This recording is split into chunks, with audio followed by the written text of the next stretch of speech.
Commissioner Nhlanhla Mkhwanazi, Presidency spokesperson Vincent Magwenya. We're expecting it to be handed over today as agreed and as expected from the Commission. One of the reasons we are not releasing the report publicly because there's still more work to be done.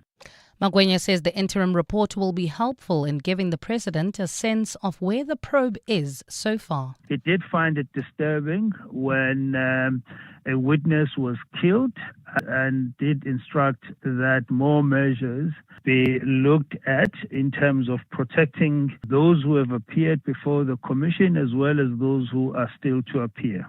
Meanwhile, a memorial service has been taking place in Boksburg, Ekurhuleni today to celebrate the life of Marius van der Merwe, also known as Witness D. Van der Merwe was gunned down outside his home just weeks after testifying at the Malanga Commission of Inquiry. To this now, the Special Investigating Unit has secured a preservation order allowing it to freeze 2.7 million rands linked to irregular national lottery funds. In 2018, the SA Youth Movement received approximately 23 million rands from the Lotteries Commission for the construction of old-aged homes in KZN and the Free State. The SIU says the movement's chairperson, Alfred Sigudla, then transferred a portion of that money to his own company's bank accounts and used it to acquire 2 luxurious properties in Joburg. One of the properties was part of a 2021 divorce settlement and it was transferred to Sigudla's ex-wife, Dintswalo Chauke.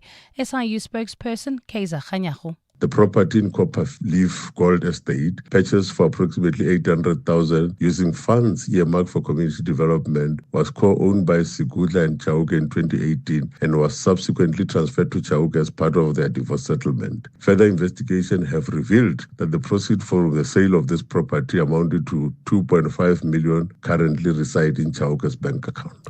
Khanyago says the SIU will stop at nothing to recover proceeds from beneficiaries of lottery grant funding who are involved in unlawful activities. This order prohibits Chauke from withdrawing or transferring the funds until the SIU completes a review application to cancel the grant funding that enabled the purchase of the land, thereby ensuring that the potentially misappropriated funds are secured.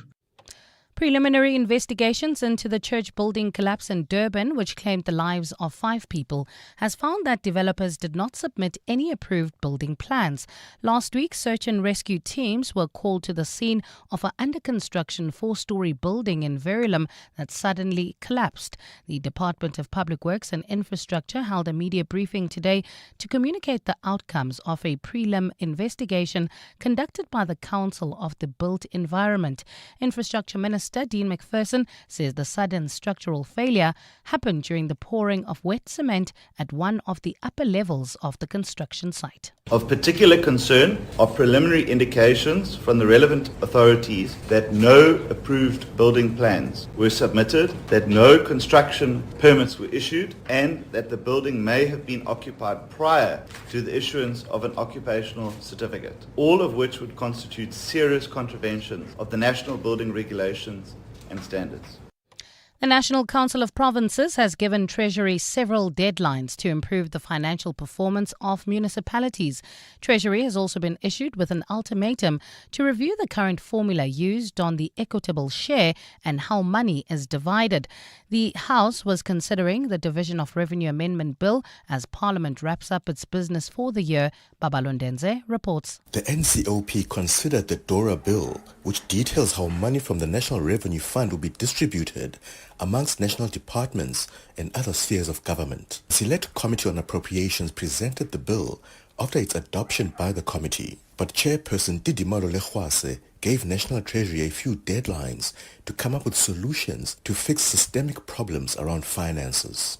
Furthermore, within 90 days, a strategy should be developed to address municipal revenue collection challenges, including indigent policies, tariff structures, and debt owed to Eskom and water boards.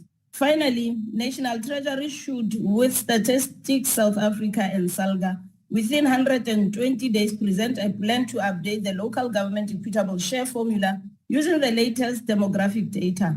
All provinces voted in favor of the bill, which will be signed by the President before its full implementation. Babalondenze, Eyewitness News. And in the UK, hospital leaders are calling for resident doctors in England to start talks with external mediators. The doctors embarked on a 5-day walkout over pay and new job issues. Tens of thousands of frontline doctors rejected a recent offer by government, saying it is too little too late. While the offer included fast expansion of specialist training posts, as well as covering out-of-pocket expenses such as exam fees, it did not include extra pay. Health bosses have urged patients to come to hospitals as usual, but have warned that some appointments will need to be rescheduled. Gold is trading at $4,320, 2 cents an ounce. The rand is at 16.74 to the dollar, 22.32 to the pound, 19.62 to the euro, and Brent crude oil is at $58.92 a barrel. Heading in and out of the Joburg CBD, can still expect some delays on Main Reef Road between Anderson and Church Street. Traffic lights still not working in Woodmead at Old Pretoria Road and Woodmead Drive. In your sport, the latest from the Proteas' fourth T20 against India. Sneeko operator admits to error after Alex Carey scores Ashes century. And Hugo Bruce unhappy with Bafana Bafana's performance against Ghana, but confident they can handle AFCON pressure. It's a partly cloudy afternoon in Gauteng with scattered showers and thundershowers expected. Temperatures have peaked at highs of between 25 and 27 degrees. The top story in EWN this hour. The presidency says the Madlanga Commission interim report is yet to land on President Cyril Ramaphosa's desk. EWN, in touch, in tune and independent. For the latest, visit ewn.co.za or download the EWN app. 702. Live On the Prime Media Plus app. DSTV channel 856, 92.7. and 106 FM. Let's walk the talk.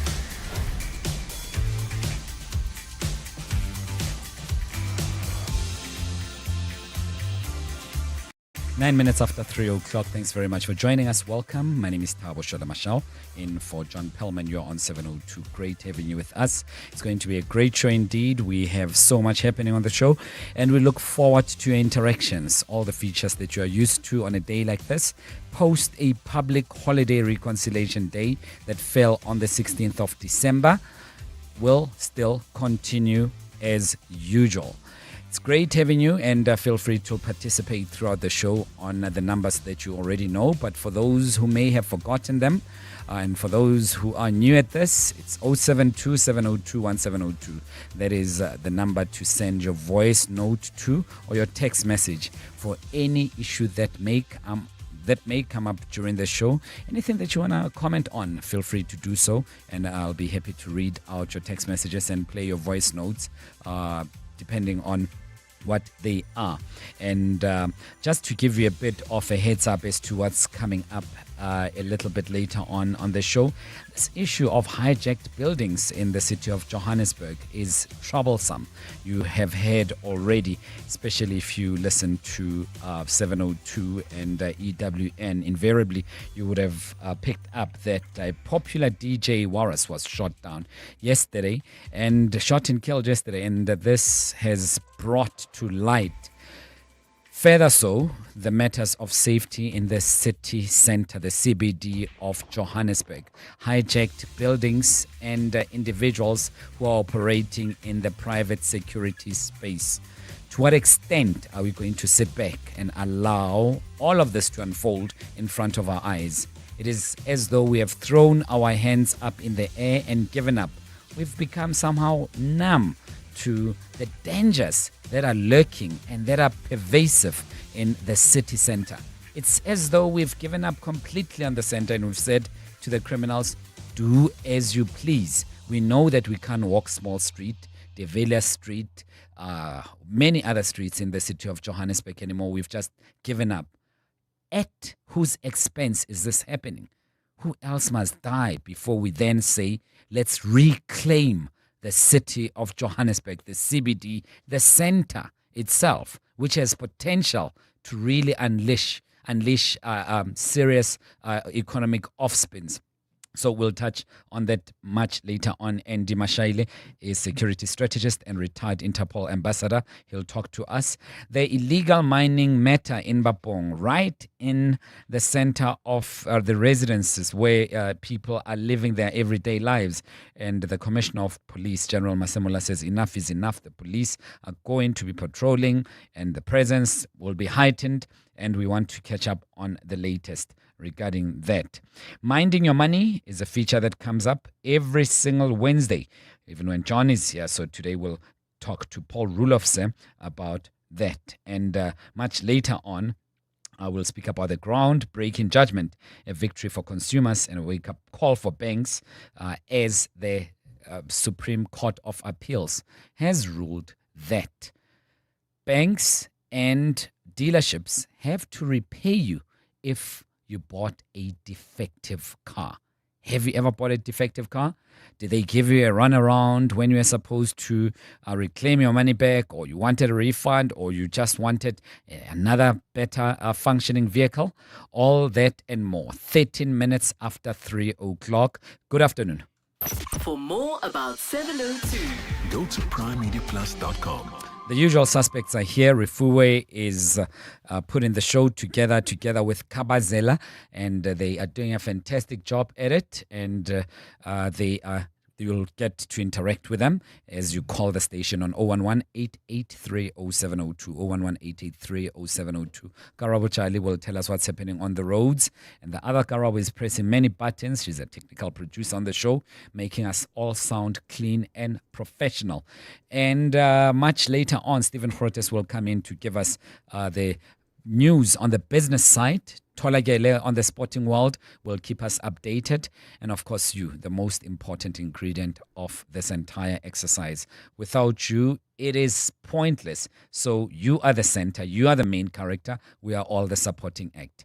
Speaking of supporting acts, Refuwe is here. Refuwe, hey, I hope you're good. Sure, Khotman. Good afternoon, Khotman, and to the rest of the 702 family. I have a new name now. Always. Okay, thank you so much. I hope you're good. Doing very well. And Garabo, you well? I'm all good, and you? Oh, good. Yeah. I wanted to kick off with you first, Garabo. How much do you tip when you go to a place or any other outlet? It could be a barber shop. How much do you tip? Well, the general rule is what you tip 10% at restaurants. Okay. And for me, if the service is not good enough, I don't tip the 10%. No, I usually tip 10% exactly if I get the satisfied. Exactly. If I'm set exactly, I calculate, take out the calculator, 10% of this.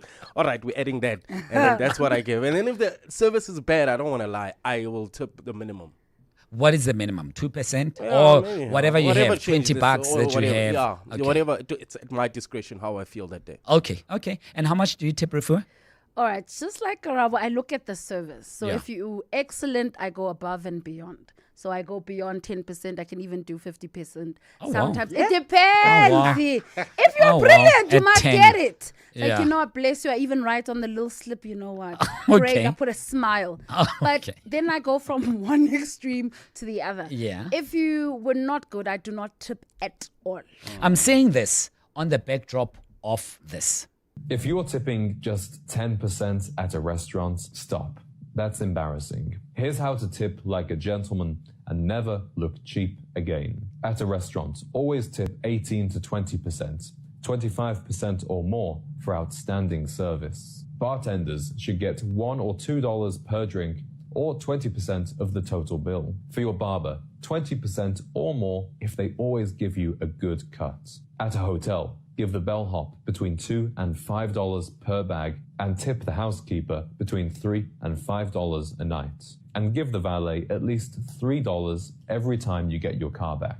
A gentleman knows when to be generous, but he's never reckless. Save this video so you never fumble the tip again. Well, you'll hear this on our podcast if we didn't save it, because clearly this part will be podcast. How much do you tip? I'm interested in knowing from you as you're listening to us right now. Please send us your views on 0727021702. Clearly then, Karabo, you're not a gentleman, according to what's been said here. You tip 10%, you're embarrassing yourself, embarrassing your family, and everyone is looking at you.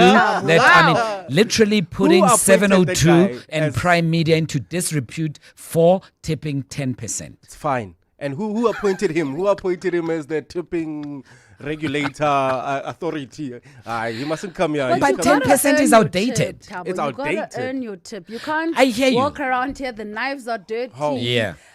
I don't have serviettes, I don't have tomato sauce, I don't have any of these things, and you are standing here expecting a tip from me that time you didn't work for it. I'm going to just speak on the waiters' behalf. They rely on the tips. That's how they make their money. That's I feel that's still exploitation. That's outdated. So restaurant owners should do better. So at least give them something. Just that courtesy, at least you tried, but it was not worth the 10%. At least give them something. But what if your try is like a negative one? Okay, but can I ask you something? Why are we tipping petrol attendants? Because they get a salary. But then, okay, but also why are we tipping car guards? Why are we? Yeah, but also, it means we must tip everyone. You must tip the sales lady at an outlet here at Senton, and then at ShopRite as well. After she says plastic, you must also give her a tip. Even your dentist. Why exactly? We might as well go there. Your lawyer. Why don't you? Even your lawyer. Why are we tipping everyone? People who are getting paid. We shouldn't be. It should be at your discretion. Honestly, if you feel someone has done, this is just me. If you feel someone has done a good thing, you give them. I tip my barber. Like if I feel like, hey, today, man, you did the best, I'll give him like maybe that's very rare $50, 100 for your barber, but that's a story for another day. I'm not gonna comment, but I'm just saying it's to your discretion. In my world. No, you're right, but 20% is way too much as well. I'd love to hear from you. 0727021702, or just call us and tell us, do you want to be tipped where you work and how much do you tip? Is it 20%, 30%? 011-883-0702. 19 minutes after 3 o'clock. And people who shouldn't be getting tips are people who work on the roads, I know for sure. Like Metro Police Department, they shouldn't be tipped at all. No, definitely. But you can tip the traffic guy, the traffic reporter, right? Yeah, the traffic reporter also on some tips. Speaking of which, what's on the roads, man? Well, I have to say, looking pretty good across most parts of 702 land, Mr. T. No major delays or accidents have been reported at this stage. However, if you're heading in and out of the Joburg CBD, traffic remains a bit sluggish on Main Reef Road between Anderson and Church Street. Look out for those faulty traffic lights in poles off at Woodkoppen and Main. Traffic lights still not working in Marlborough and Marlborough Drive and the M1 North. If you come across any other traffic issues, please WhatsApp us on 072-702-1702. Let's walk the talk. 702. 702 indeed, and let us know. I'd love to hear from you about what we've suggested. Do you tip? Is it 20%? Is it 80%? What is it? And what's the socially accepted amount that should be put on the table after you have been served? But I don't know if you've been following that story about a collapsed building in Durban. So the eThekwini municipality mayor had visited the scene today at the collapsed temple building in Redcliffe in Verulam. And the Council for the Built Environment has revealed that substandard and low quality materials were used in the construction of a church building that collapsed, claiming the lives of 5 people. Thabiso Goba is going to give us the latest on that. Thabiso, great talking to you as usual. Welcome to the show. Good afternoon. Good afternoon, sir. Thanks for having me. I tried to give a bit of a background on that about a church that collapsed. 5 people lost their lives. Have the pieces moved thus far? Has the truth been altered, changed? Any latest on that issue? Well, I think what we have, Taba, now is we're starting to see a picture in terms of maybe what was happening, and we're starting to get a bit of answers in terms of what actually happened. Because what we've been told, as you said, there was the use of those low quality, substandard material. But there's also another very important thing, and this is probably central or key to actually what happened, is that this construction that was done, this building of a temple, it was done without any authorization or any sort of building plans. And that's probably the reason why it's sort of been under the radar and why the municipality and even any other government entity could not actually identify it in terms of, tracking that progress. So that's where we are now. But as you say, this is a preliminary report. So that full report is obviously being worked on over obviously the next couple of months. And Tabiso, we understand that this happened last Friday, and it was supposed to be a 4-story building, and it was yet under construction. It was intended to be a Hindu temple, as we are told. Has anyone come forward to take responsibility? As you've said that there was no authorization given towards the construction of this temple. So 2 things to your question, Thabo. So the first one is that unfortunately, one of the 5 people that actually died is also a gentleman who actually founded this church. He's part of the 5 people that actually passed away.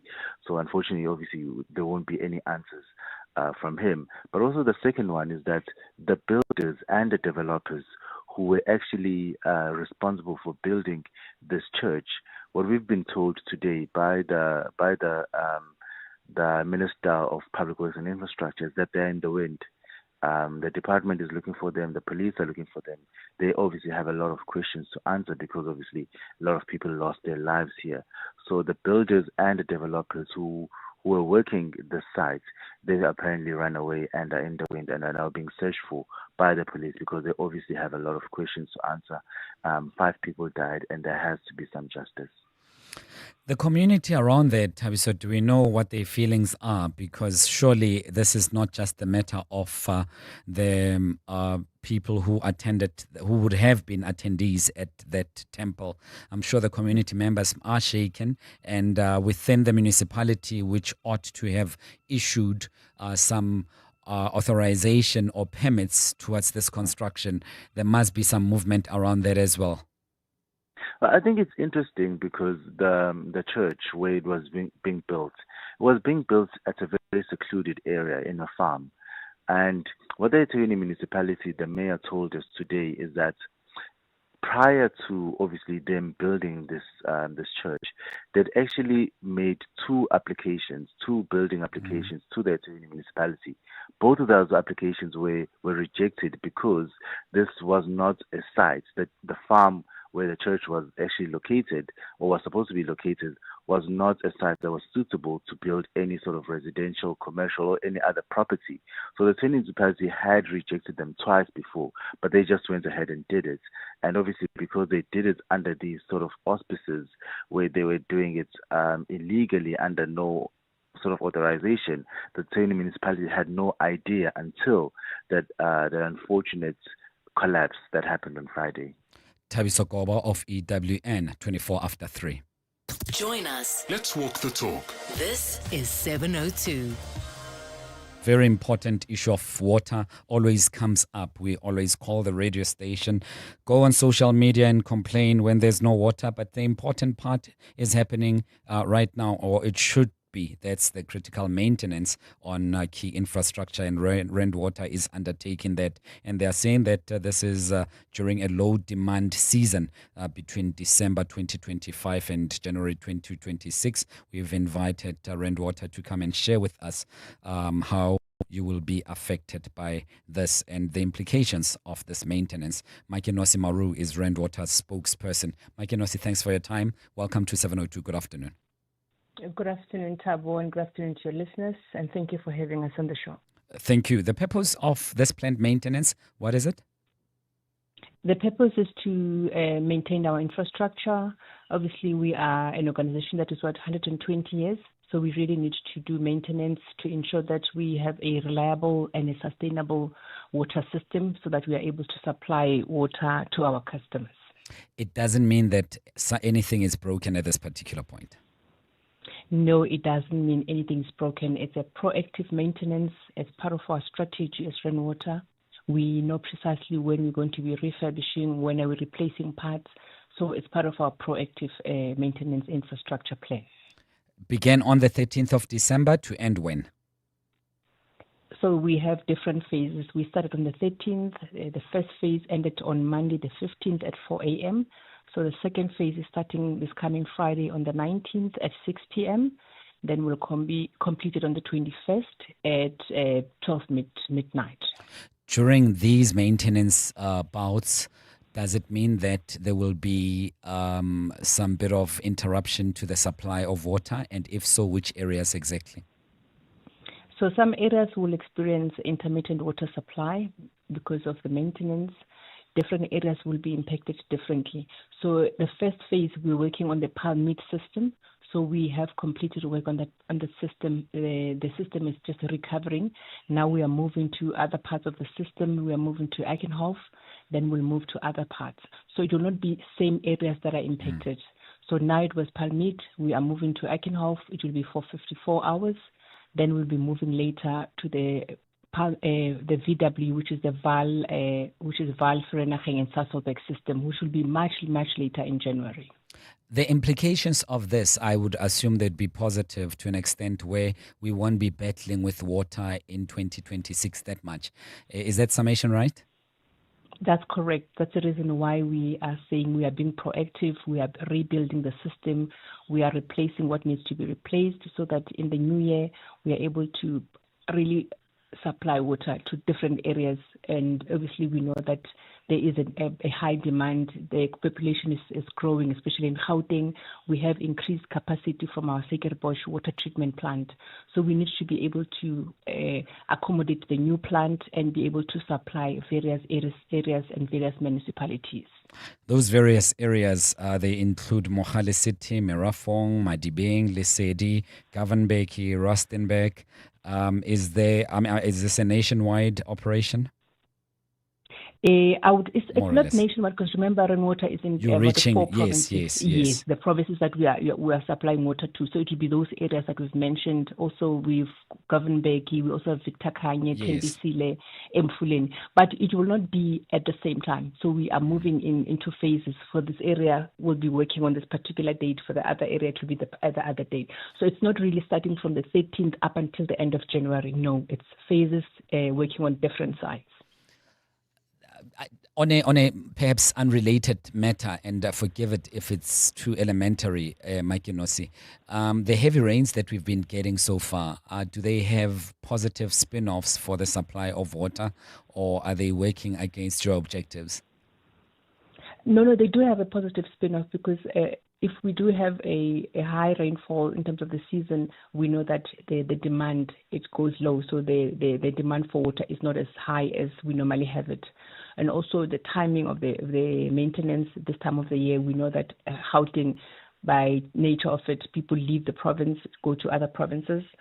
So it's just, we know that it's because of the demand going low and people leaving the province. Okay. Mike Inosi, thanks very much for your time. Really appreciate it. Mike Inosi Maru is Rand Water spokesperson 29.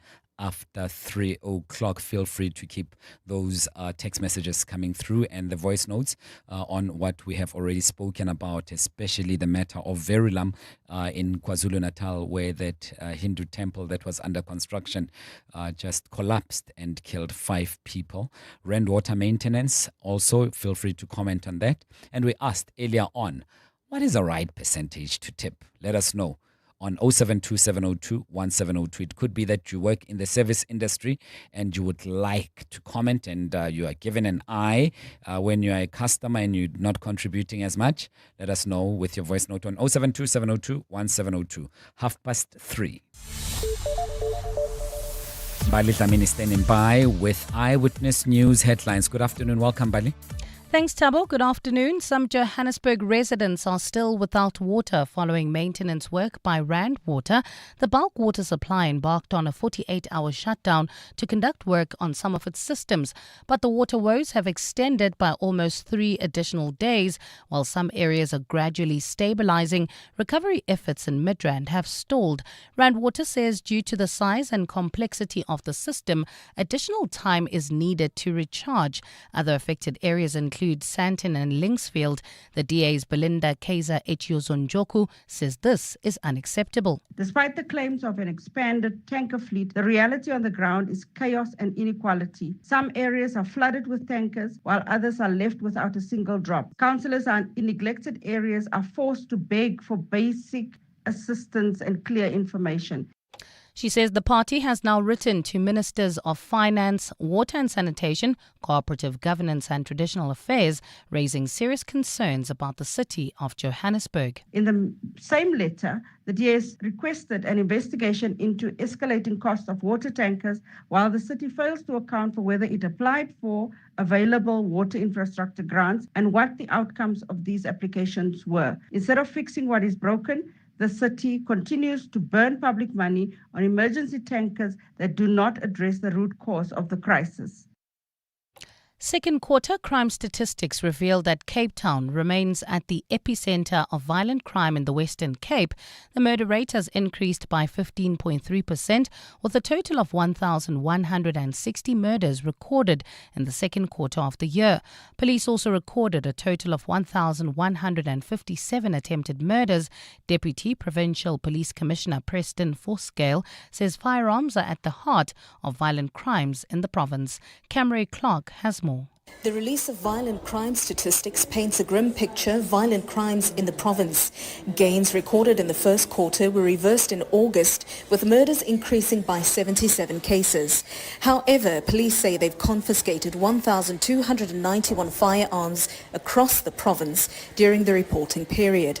Acting Provincial Commissioner Lieutenant General Preston Forscale says authorities are seeing a rise in cases involving women, including elderly women, found in possession of firearms. In addition, more than 12,900 dangerous weapons were seized over the period in review. Camry Clark, Eyewitness News, at SAP's Provincial Headquarters in Cape Town. And police in Mpumalanga have opened an inquiry after 10 buses caught fire at a depot in Barberton today. It's understood one of the buses caught fire before igniting the other 9 parked nearby. The circumstances surrounding the incident have not yet been established and no injuries have been reported. Local authorities have vowed to work with bus company Busco to avoid disruptions for commuters during the festive season. Mpumalanga Police spokesperson Donald Mdluli. There is a team of experts that have been assembled to work around the clock and establish circumstances surrounding this incident where 10 buses bent. For now, we don't suspect any foul play. However, we cannot rule out any possibility. It's a partly cloudy afternoon in Gauteng with scattered showers and thundershowers expected. Temperatures have peaked at highs of between 25 and 27 degrees. Traffic heavily backed up heading into Vereeniging. This is in Meyerton on the R59 southbound between Johan Leroux and Reedon, and in Protea Glen, traffic remains sluggish. N12 westbound approaching the R559. A top story in EWN, some Johannesburg residents are still without water following maintenance work by Rand Water. Africa Milani. Weekday mornings, 4 to 6. Building infrastructure, I think the number you shared was 1,164 kilometers of power lines. It will be labor intensive, this undertaking, won't it? The government has made it very clear that these projects, and this is important because these 7 consortia, the initial phase are all international consortia. So importantly, they will expect this to happen. They will employ significantly local labor, and localization will be key. Professor Vali Parayachi, energy expert and the former executive manager for Eskom. Africa Milani. 4 to 6 on 702. Stop and think. Will you survive the AI revolution or thrive? Regenesis students are thriving. 11 cutting-edge schools. 111 countries. World-class team of 1,111 with one mission, awakening your potential. Choose from law, business, technology, AI, health, economics, entrepreneurship, public management, skills academy, and digital Regenesis. Undergraduate, postgraduate, upskilling, customized corporate programs. The question isn't, can you afford to enroll? It's, can you afford not to? Enroll now, regenesis.net. Achieve your dreams. Live your best hoop life with Hollywood Bets. Bring your big game energy to the court as we welcome a thrilling new NBA season. Bet 50 Rand or more on any basketball fixture, and you could score a share of 250,000 Rand in cash or an epic NBA shopping spree. Bounce into blistering action. Your ultimate slam dunk moment awaits. Bet now. T's and C's apply. Hollywood Sportsbook is a licensed betting operator. No persons under the age of 18 years are permitted to gamble. Winners know when to stop. South African Responsible Gambling Foundation toll-free counselling line 0800 006 008 or WhatsApp help to 076 675 0710. Naked people smell expensive because naked people spend less money on insurance premiums and more money on fancy French colognes with names they can't pronounce. With Naked, you can cover your car, home, and stuff in seconds. And because it's all online, it also costs less. Go to naked.insure now, get a car insurance quote in 90 seconds, and start smelling like naked people. Naked Financial Technology is an authorized FSP. Get naked. 702. WhatsApp us on 072 702 1702. Hi, Tabo and the listeners. Well, Tabo, for me, I do tip. If the service was, I don't know, average, I'll give 10%. But if the guy or lady went beyond, and we're checking up on me the whole time, making sure that we're all good, me and my family, because I'm usually with them, I will give at least 15%. I do agree with you that 20% is a little too much. People, I believe, shouldn't be tipped sometimes, if not most of the time. It's car guards, because half of the time you'll find your own parking, but when maybe the guy wasn't there when you were parking, and then when you come out, they expect something, and it's like, but how? Yep. Yeah. So we shouldn't be tipping just because, I agree with you there. I've been a waiter before. I used to be a waitress. I waitressed for 3 years. So yeah, indeed, these guys do depend on tips. They don't get a salary. Victoria from Pretoria. Yeah, Victoria, my problem with that is that we are letting the employer scot-free here. It's the restaurants that are enjoying the benefit of having workers and not paying the workers adequately and passing that responsibility over to us. And we look like the bad guys when we don't tip, but we didn't hire anyone to work at an entity, at that environment. And so the restaurants are getting off scot-free. They can just say, but you were not tipped. But also, I'm very much interested. Why are we tipping the barbers? Why are we tipping petrol attendants? I'm thinking, why does it even get to that? There are some industries where we shouldn't be tipping at all. Do you tip the teachers at school that teach your kids? No. And you get a side eye when you're not tipping. And you look like a bad person. You can see almost when a petrol attendant approaches you after they've helped you out. It's like they're waiting there, awkwardly looking for something. But why? What, guys? No. Let us know. I could be wrong. I could be offline. I could just be off the mark altogether. Let us know on 011-883-0702. Someone who doesn't need any tipping whatsoever is coming up next. EWN Sport. And her name is Tolagele. Not that she's not doing a great job, but because she's not willing to take any tips from anyone. Tolagele, what's the latest in the sporting world? Thanks so much, Tabo. We start in Lucknow, where the toss ahead of the fourth T20 between India and South Africa has been delayed due to excessive fog. The next inspection will take place at 4 p.m. to determine if the game can go ahead. In Adelaide, Australia reached stumps on day one of the third test on 326 for 8 against England, as Alex Carey top scored with 106, while Jofra Archer has so far taken 3 for 29. After the day's play, the operator of snooker admitted that an error led to reprieve for Carey after the visitors called for review. That one came after the appeal for a court behind off Josh Tang's bowling was turned down by the umpire. I thought there was a bit of a feather or some sort of noise when it passed the bat. It looked a bit funny on the replay, didn't it, with the noise coming early? But yeah, if I was given out, I think I would have reviewed it. Probably not confidently though. It was a nice sound as it passed the bat. Yeah. Well, Schnicker obviously didn't line up, did it? Yeah. Just the way cricket goes sometimes, isn't it? You have a bit of luck, and maybe it went my way today. Asipho Mbuleko gave Bafana Bafana a 1-0 win over Ghana in a friendly as they wrapped up their 2025 AFCON preparations. Hugo Broos's Chargers will depart for the tournament in Morocco today ahead of their first group game against Angola on the 22nd of December. We will start AFCON now with another status than 2 years ago, but I agree that next week, Monday, when the game starts against Angola, that the pressure will be a little bit higher than 2 years ago when we played against Mali. And Enzo Maresca has declared himself happy, having been serenaded by Chelsea fans following their Carabao Cup quarter-final win over Cardiff City. He made headlines after Saturday's Premier League win over Everton, saying that the 48 hours leading up to the game had been his worst at Stamford Bridge. It was a great moment. Appreciate. Always thankful. I said many times in many press conference, the support, they have been always there, knowing that any support in the world, when you don't win, they are not happy. So in some moment that we didn't win games, they have been not happy, but it's normal. But overall, the fans have been always there. Tolagele Mganga, Eyewitness News Sport. EWN Traffic. With Mr. K, are their roads busy or slowing down as the year winds up?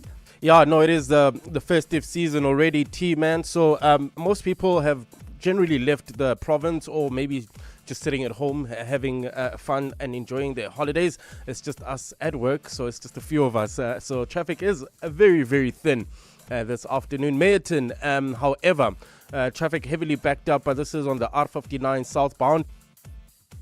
R59 southbound heading into Vereeniging between Johan Leroux and Reeden in Protea Lane. Traffic is also sluggish on the N12 westbound approaching the R559. Heading in and out of the Joburg CBD, expect some delays on Main Reef Road between Anderson and Church Street. If you come across any other traffic issues, please WhatsApp us on 072 702 1702.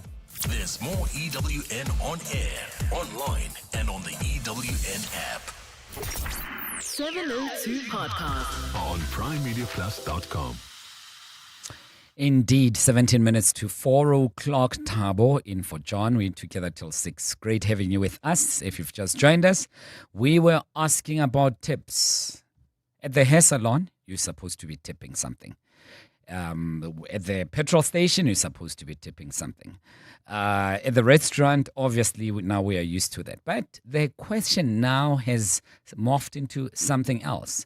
10% is not enough. You need to be paying more than that, especially if you are a self-respecting individual. Tolagela, how much do you tip? Honestly, for me, it just depends on the service. Yeah. And I think the most I've gone is probably like 300 Rand. Yeah. 300 Rand? Yes. That's the most you've paid? Yes. How much did you spend for that meal? The waitress was really, really great. Yeah. I had spent 300 Rand and I just doubled everything because her service was impeccable. I had like things that were irritating me around the place and she really understood. Yeah. Moved me when I asked to be moved. When I didn't like a specific type of milk, was like, we'll make a plan. Like, she was fantastic. I thought maybe you had spent 3,000 rands and you were paying a 10% tip. No, darling. That's a 50-50 split if you're doing that. No, Karabo, I don't know if we can play for Tolagele that what that guy had said, because he is suggesting that when you pay 10%, this was on TikTok, he's suggesting that if you're paying 10%, you are not respecting yourself like Karabo Chale over here. And you are outdated and your company, the company that you work for may be put into disrepute simply because you lack a certain sense of class. This is what they said. Listen to this and I want you to comment after this. If you're tipping just 10% at a restaurant, stop.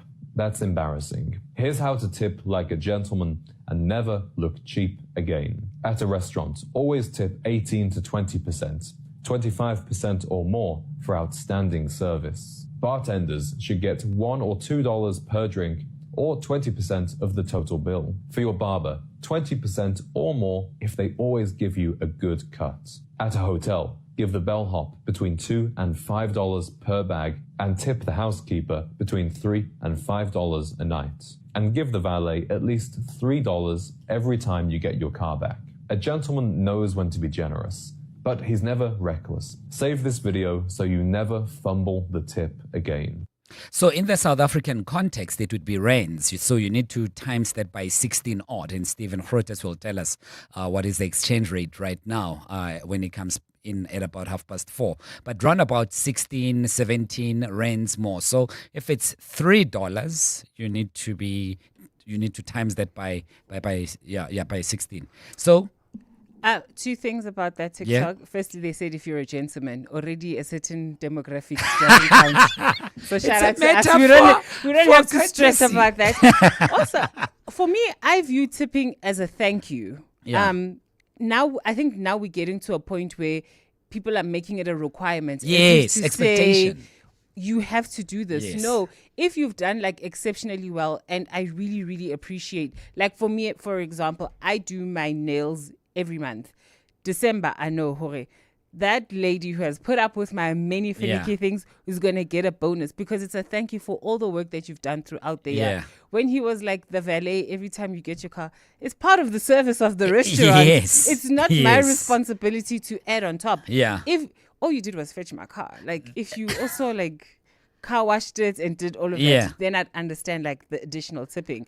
But now we've gotten to the point where tipping is a must when it used to be it's up to you depending on the kind of service you got. And wherever you go, you want to be tipped. Garabo, you are sticking to the 10%. Yes, that's why it's called gratitude. It's not meant to. It's not compulsory. It's just you showing your gratitude and just saying thank But you. some places these days they're also including the gratuity thing. Yes. And I'm just like, And okay, then now why? you're forcing us now. You know, this morning, as I was coming back home, I was having some small breakfast at the airport. So this waitress, she gave me an eye as I gave her a 10% tip.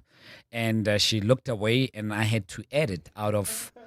I was a bit ashamed and I'm thinking, did I do anything wrong? So I added a little bit more. And then there was that smile. Oh, okay, thank you so much. It made me feel bad just to pay 10%. I think if things like that is happening, companies and businesses need to start looking at themselves and say, why are you employees going to your customers asking them to add on top of the money that they already earn? So obviously they feel that their salary is not enough. Yeah. So now you're making it my responsibility as the customer to subsidize for what you're missing out on.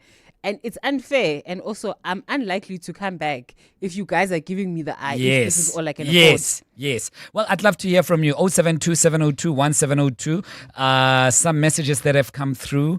The text messages. This one says, "Hi, Tawin team. There's a small percent of commission that the waiters receive. This helps to drive sales. As more they sell, the more they get at the end of the month or fortnightly."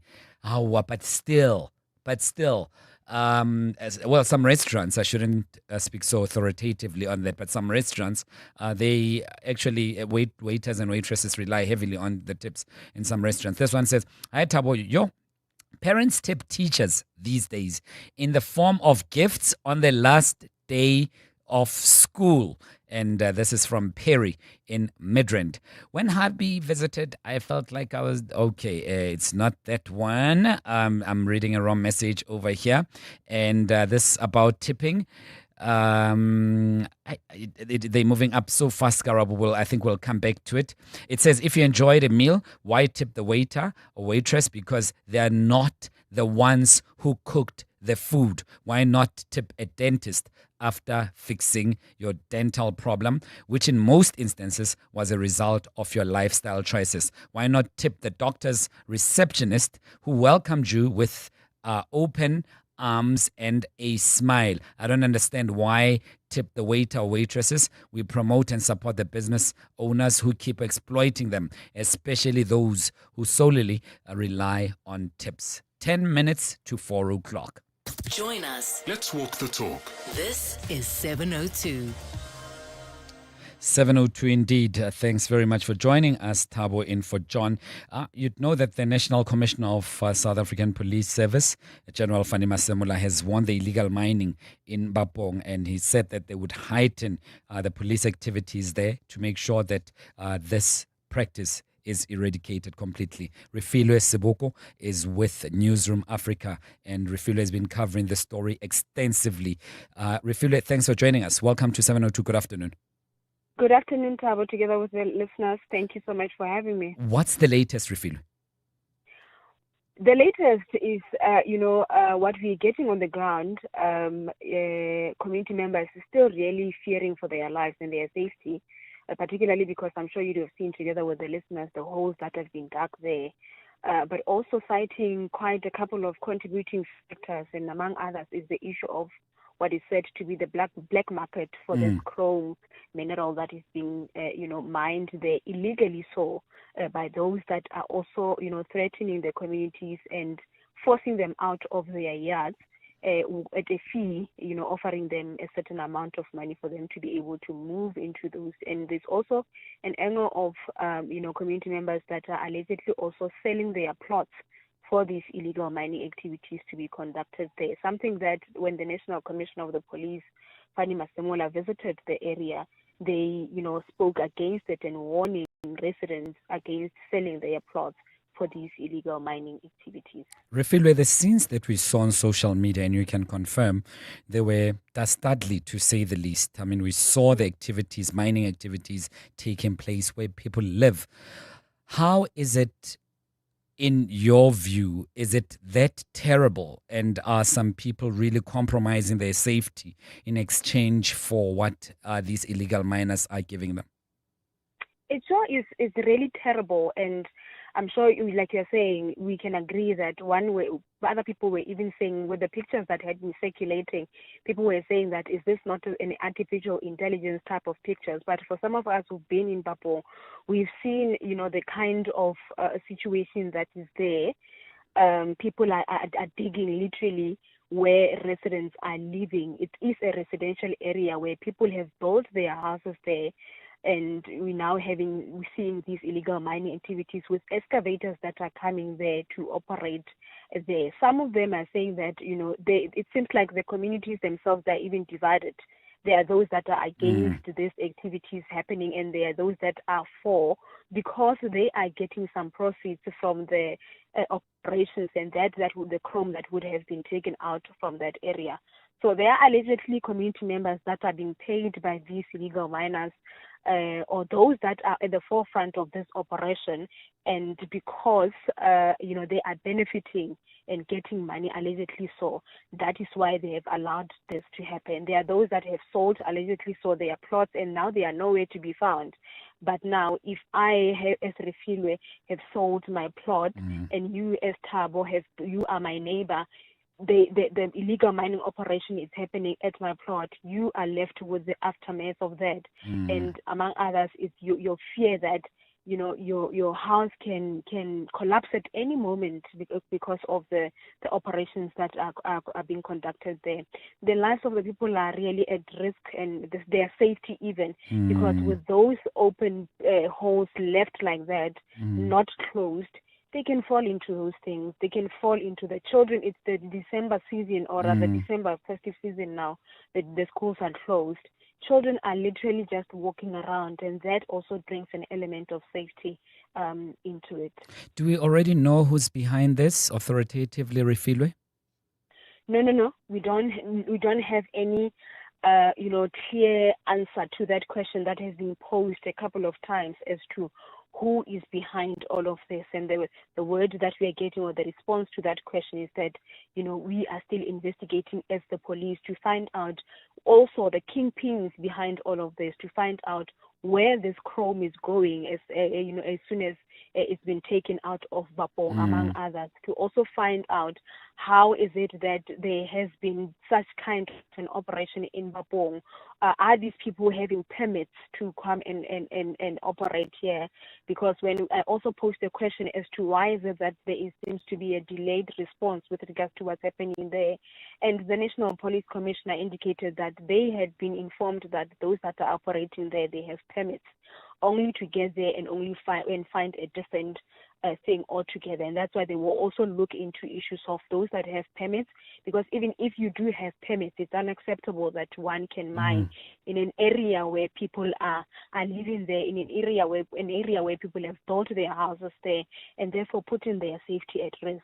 but it is such a worrying situation that those people are finding themselves in.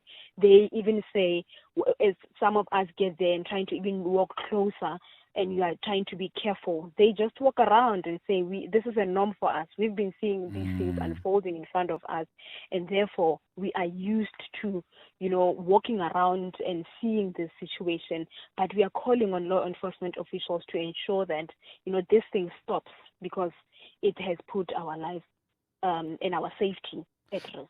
Law enforcement is one thing, as you would know, Refilwe, but there is also a state of infrastructure that needs to be repaired. Are local authorities intimating anything to the effect? So there have not been clear answers to some of these questions, right? With regards to what is going to happen going forward. I mean, just today we were talking to Baba Mokhale Tribal Council with regards to, among others, what is their role? How is it that such scenes have been unfolding literally within their area? When do they pick up that there's something unusual about this, and what is it that they have been able to do? Also, because of that thing of community members allegedly selling these plots for these illegal mining activities, but also allegations that they, as Baba Mokhale Tribal Council, have also allowed these things to happen. It's not like they have not been made aware of what is happening here. Also because, allegedly they are working with these Zamazamas. And we were speaking to the spokesperson of Baba Mokhale, dismissing all those things and basically denying all these allegations that are being said against them. But they are saying that they would be looking into issues of illegal sale of plots that are also contributing to the illegal mining activities, because, that is something that he said they need to go back and look into, because it cannot be that these operations are being conducted in their area and they don't know where these people are coming from, but it's something that they are working together with other departments and their other stakeholders to understand what really is happening there. We appreciate your insightful reportage. Refilwe Seboko is with the Newsroom Africa. Really appreciate your time. 2 minutes to 4. Bongani Bingwa, 702 Breakfast. Weekday mornings, 6 to 9. How many poor people are there in South Africa? When we use the lower bound poverty line, which is what we are tracking as directed by the National Development Plan, we have 23.2 million people as of 2023, which was the time we concluded the income and expenditure survey. What's the trajectory in terms of getting people out of poverty? Are we going the right direction? Certainly, poverty is going down. Rasenga Maluleke. Bongani Bingwa, 6 to 9. On 702. Business Outsurance are experts in business insurance for real estate agencies, law firms, computer services, and more. Yakolin? We saved a lot of money when we switched over from another insurance company to Business Outsurance. We've had some claims and they were friendly and efficient and paid out when they promised. Switch to Business Outsurance and you could get a massive 20% discount on your business insurance premium. Visit outsurance.co.za. Switch and save today. Licensed insurer and FSP. TCs and information online. Meet McDonald. He is the self-proclaimed king of homegrown veggies. You see, McDonald believes as long as he sprinkles the seeds, the veggies will grow. He even promised beetroot and carrots to the entire neighborhood. Now, abantu bazotini, when the neighbors are asking for their share, but not a single veggie has grown.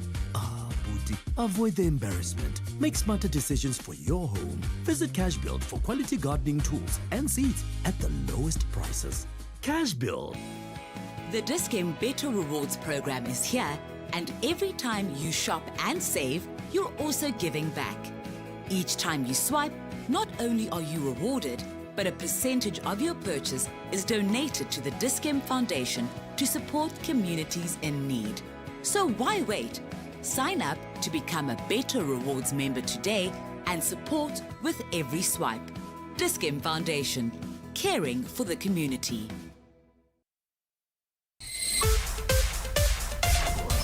This is EWN. 2 people die in a shootout with police in Kempton Park, and some arrested Kenyans have already been deported.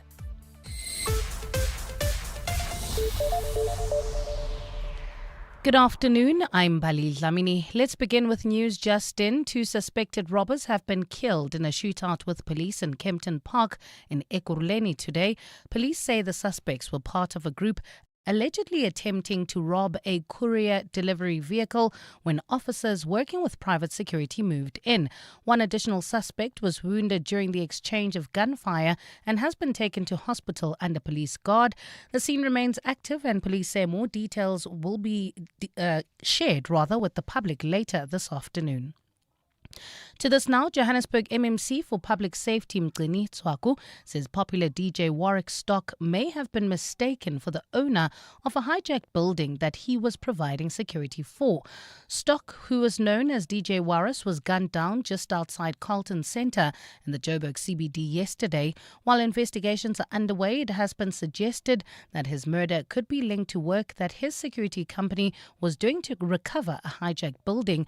Tswaku says Stock was murdered while doing oversight as well as preparing to tighten security at the building called Zambezi. So Warren went there to do oversight with some security company that's going to be putting biometrics and also put in CCTV. So they thought the word on the ground, or what we are gathering so far, is that they sort of thought that Warren was the owner. So these people, they target owners. The presidency says the Madlanga Commission interim report is yet to land on President Cyril Ramaphosa's desk. The commission is scheduled to submit its interim report to the president today. It will be the first report back by the commission since it started its work in September to investigate allegations of corruption within the criminal justice system. While the interim report will be embargoed, the final report would be made public when the commission wraps up its work.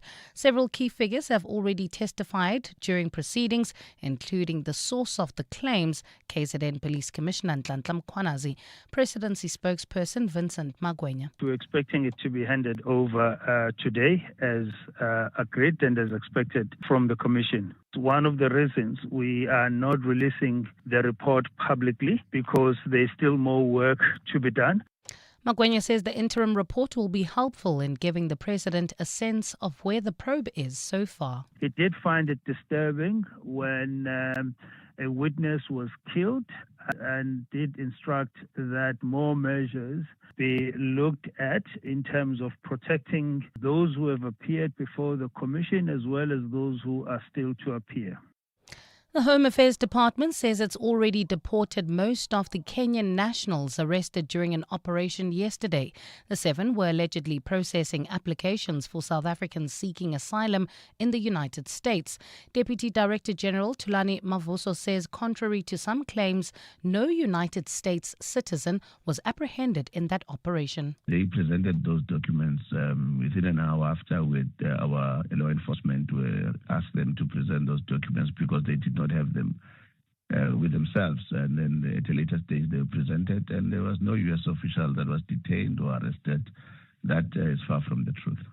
Mavuso says the 7 Kenyan nationals who were arrested had previously applied for visas to conduct volunteer work but did not meet the criteria. He says they were in the country on tourist visas. They were apprehended for the purposes of deportation. And they have since left the country, and we're just left with one who will be leaving soon. The reality is that they were working without necessary documentation in clear violation of our immigration laws. The Council of the Built Environment says substandard and low-quality materials were being used in the church building, which collapsed and killed 5 people. The council released its preliminary investigation today, finding the construction was unlawful. On Friday, the 4-story building, which was still under construction, collapsed during the pouring of wet cement on its top level in KwaZulu-Natal. Public Works and Infrastructure Minister Dean McPherson says it's clear many standards and processes were flouted by the developers. Early visual assessments have also raised serious concerns regarding the quality of construction, including indications of misaligned structural elements and potentially substandard materials. Rescue personnel further reported that the concrete encountered on site appeared friable, which will require further forensic testing as part of the investigation. Gold is trading at $4,320, 2 cents an ounce. The rand is at 16.74 to the dollar, 22.32 to the pound, 19.62 to the euro, and Brent crude oil is at $58.92 a barrel. In Meyerton, you can expect about a 20-minute delay heading into Vereeniging on the R59 southbound from Johan Leroux all the way to Reedon Road. Not clear what's causing this, so please, if you're on that route, let us know. WhatsApp us on 072-702-1702. In your sport, the latest from the Proteas' fourth T20 against India. Snooker operator admits to error after Alex Carey scores Ashes century. And Hugo Broos unhappy with Bafana Bafana's performance against Ghana, but confident they can handle AFCON pressure. A cloudy Thursday in store for Gauteng tomorrow, with scattered showers and thundershowers expected. Johannesburg dropping to overnight lows of 14 degrees, peaking at 24. Pretoria 16 at a high of 26, and Vereeniging 15 at a high of 25. The top story in EWN this hour: 2 suspected robbers have been killed in a shootout with police in Kempton Park, Ekurhuleni this afternoon. EWN, in touch, in tune, and independent. For the latest, visit ewn.co.za or download the EWN app. 702. Live On the Prime Media Plus app. DSTV channel 856 92.7 and 106 FM. Let's walk the talk.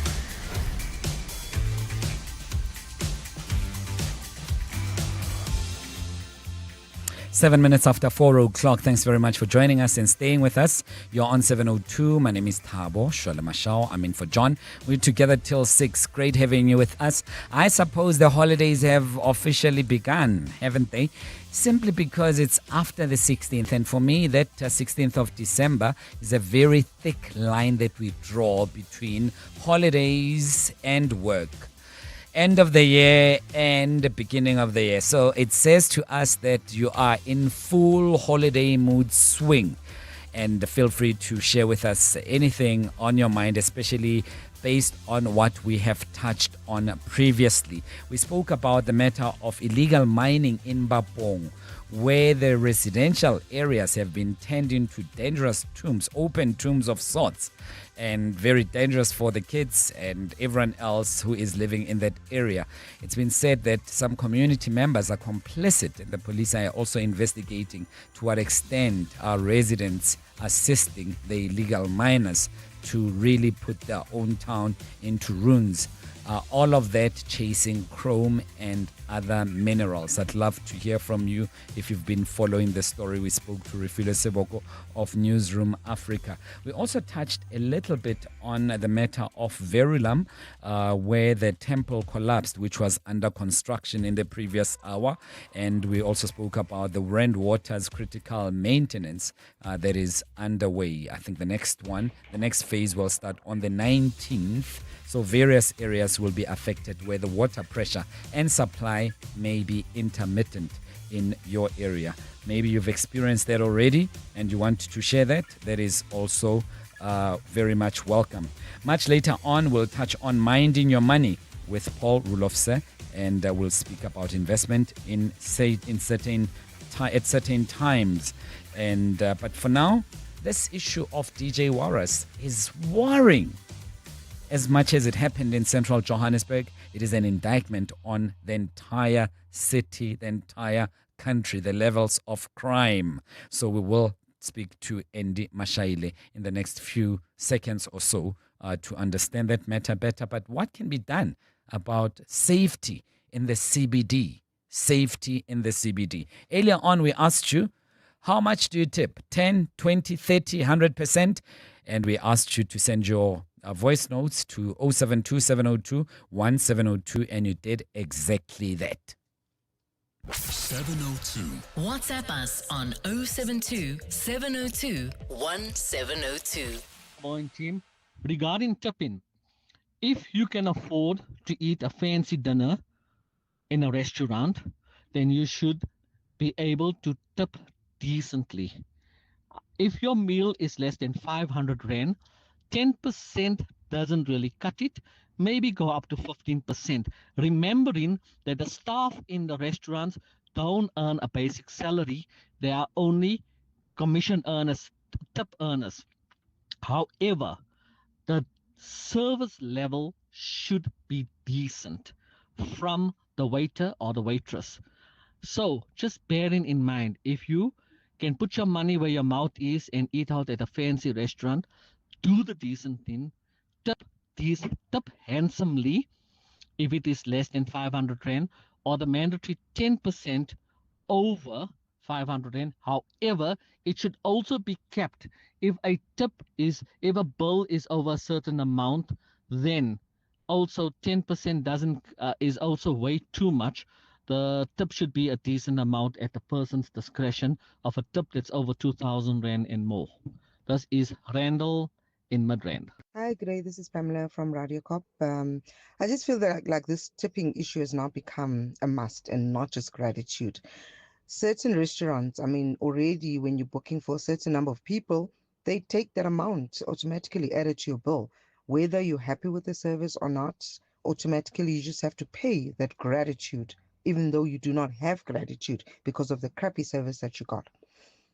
But one thing I want to ask is, why are we tipping on the VAT portion as well? Now, if you get a bill, they calculate the 10% on the VAT portion, when the VAT portion has been included. Is that not incorrect? Because the VAT, the companies or restaurants will claim back.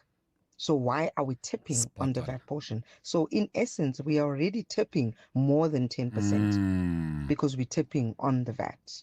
Maybe somebody can just enlighten me on that. But I must say, I'm also just a sucker for tipping. Yeah, I think I should tip less because honestly, I just have that guilt that I need to tip. And sometimes, yeah, I really shouldn't, but I do.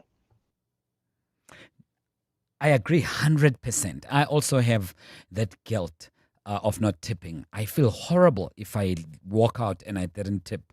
I'm thinking this person may be going through a lot and I've messed up their day. I must just tip even if the service was terrible. But on the VAT issue, you are 15% correct.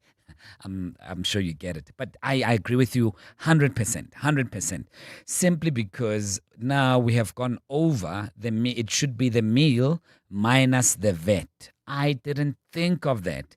Feel free to send those voice notes to 072 702 1702. 13 minutes after 4.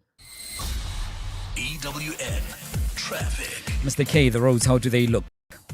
Well, at this stage in Meyerton, you can expect about a 20-minute delay. This is on the R59 southbound heading into Vereeniging between Johan Leroux and Reeden. Not clear what's causing this huge delay at this time of the afternoon. So if you are on that route, please let me know. You can WhatsApp us on 072-702-1702 in Protea Clan, Soweto.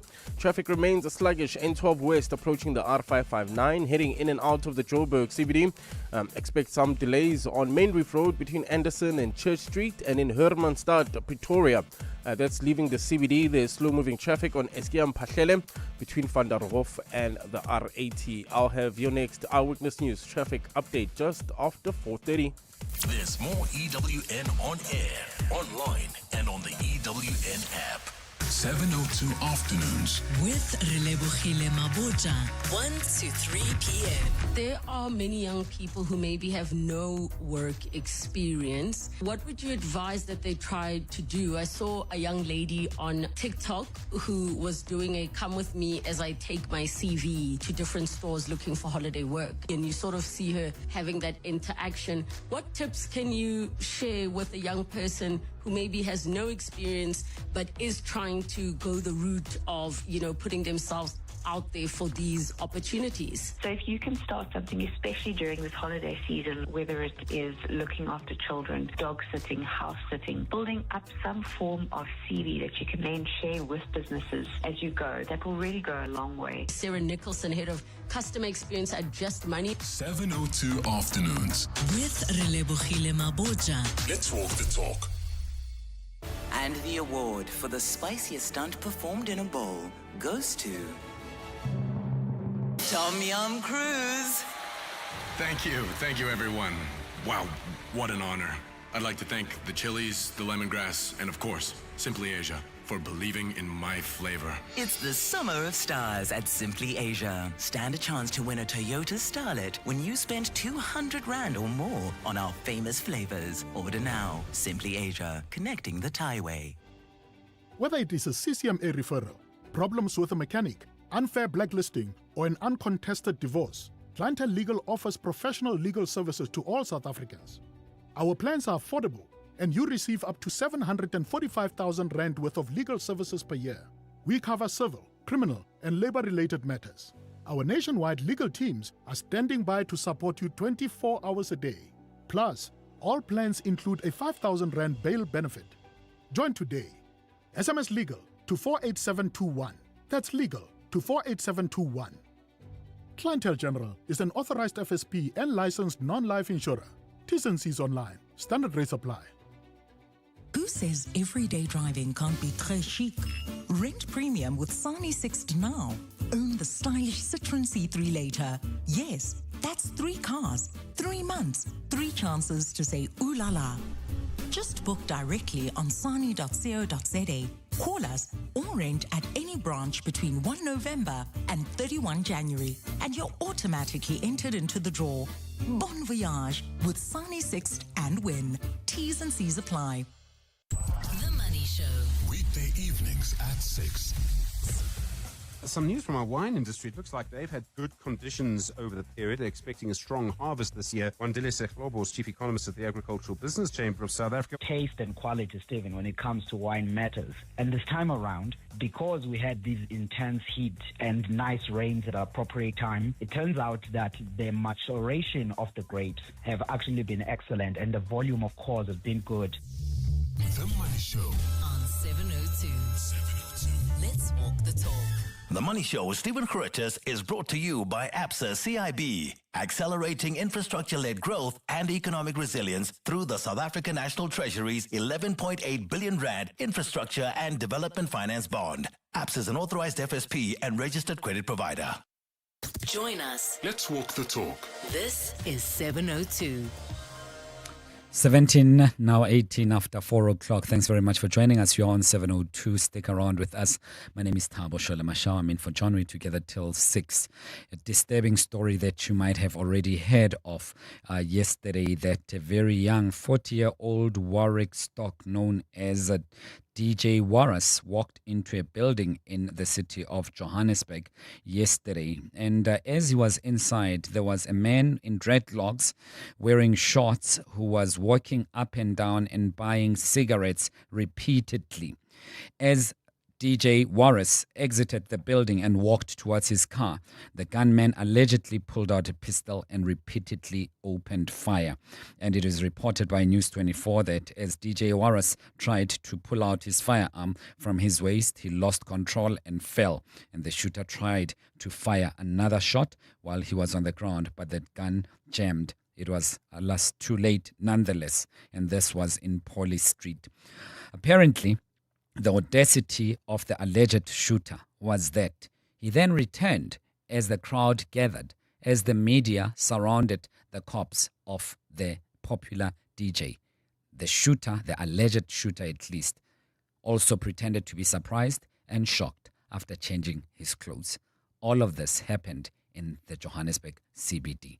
The audacity of all of this taking place in full view of everyone else who was there in the busy streets of central Johannesburg. And this poses the question, has Johannesburg really deteriorated beyond repair? Can it be saved at all? Or this will be how we live and how we've been living from then to eternity?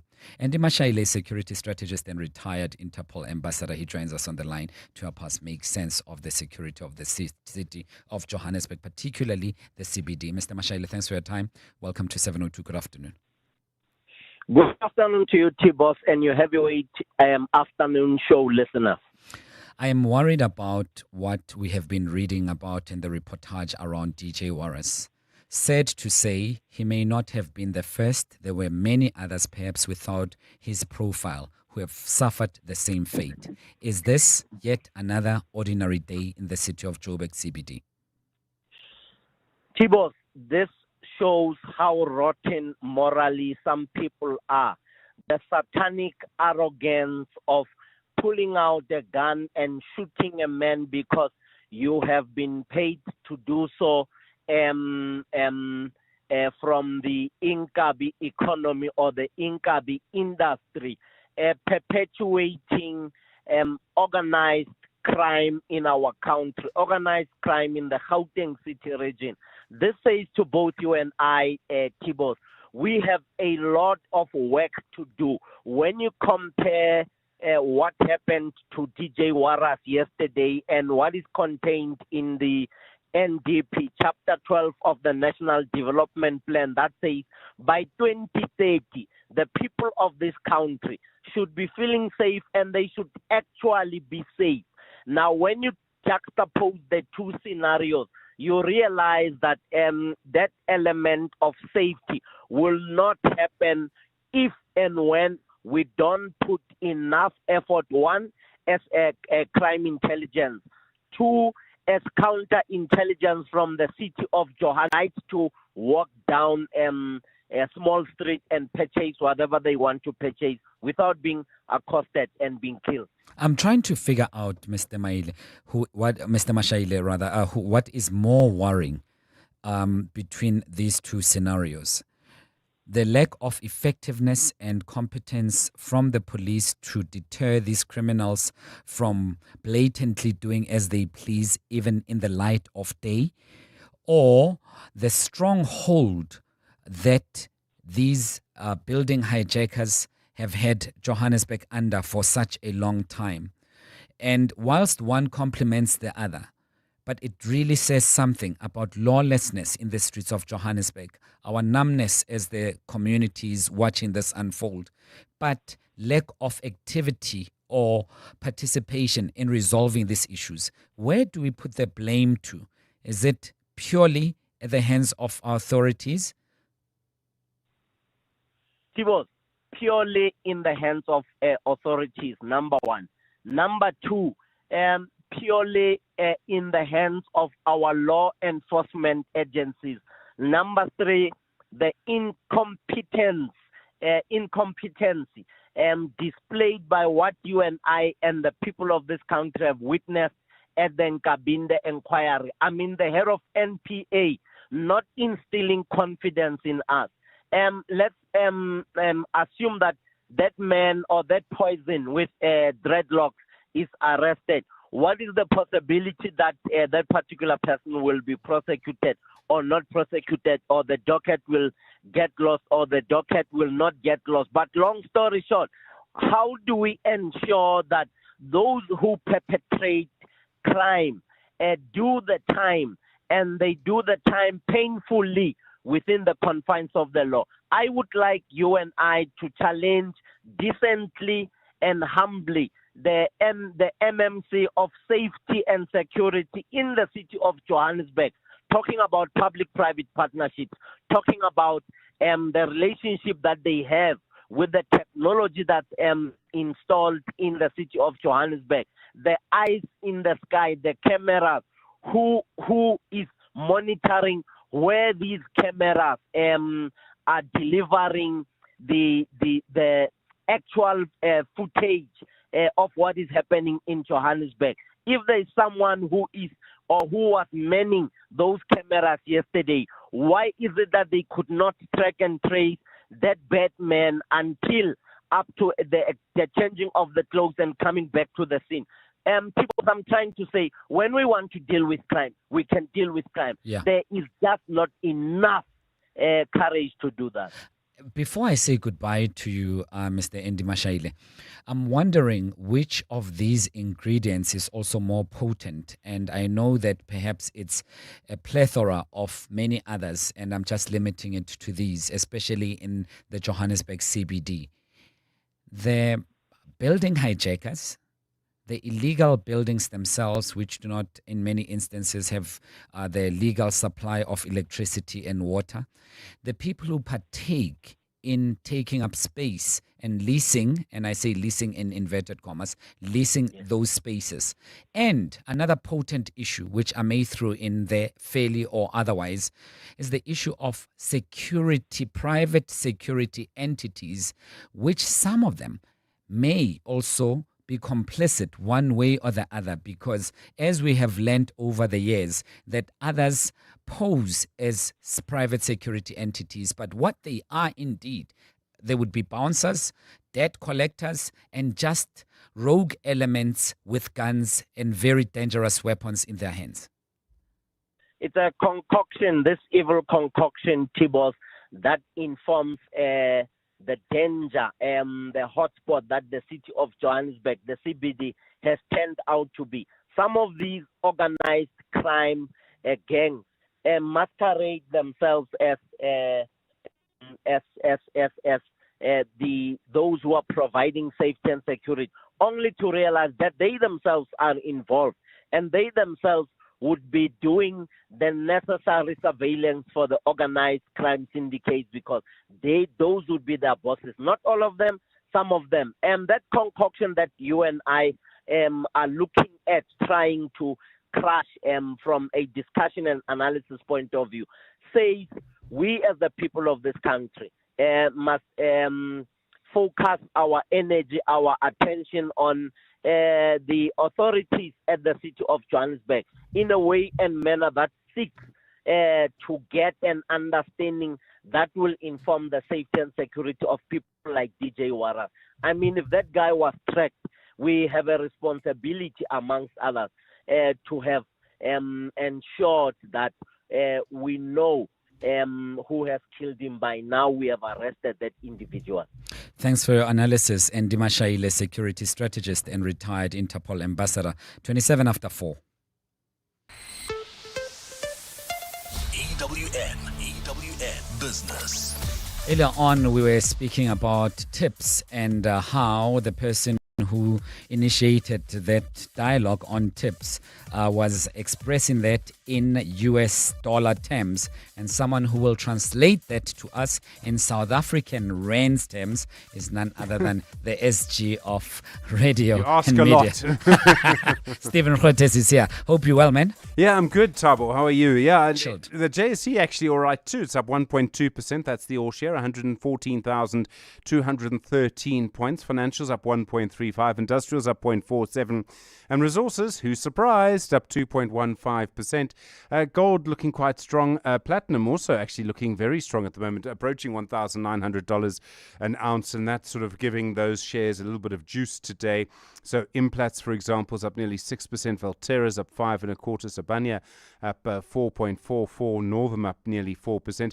MTN's up nearly 3% on the day, and one or two of the gold miners doing nicely as well, including Harmony up 2.6%. HCI down 2.81%. Lots of movement within that company. South 32, they're down 2.47%. Now, Tubble, this is one of the big stories of the day, and it affects Southern Africa, actually. South 32 confirming they've placed the Mosul aluminium smelter on care and maintenance. It operates in Mozambique. They'll no longer be operating from the end of March.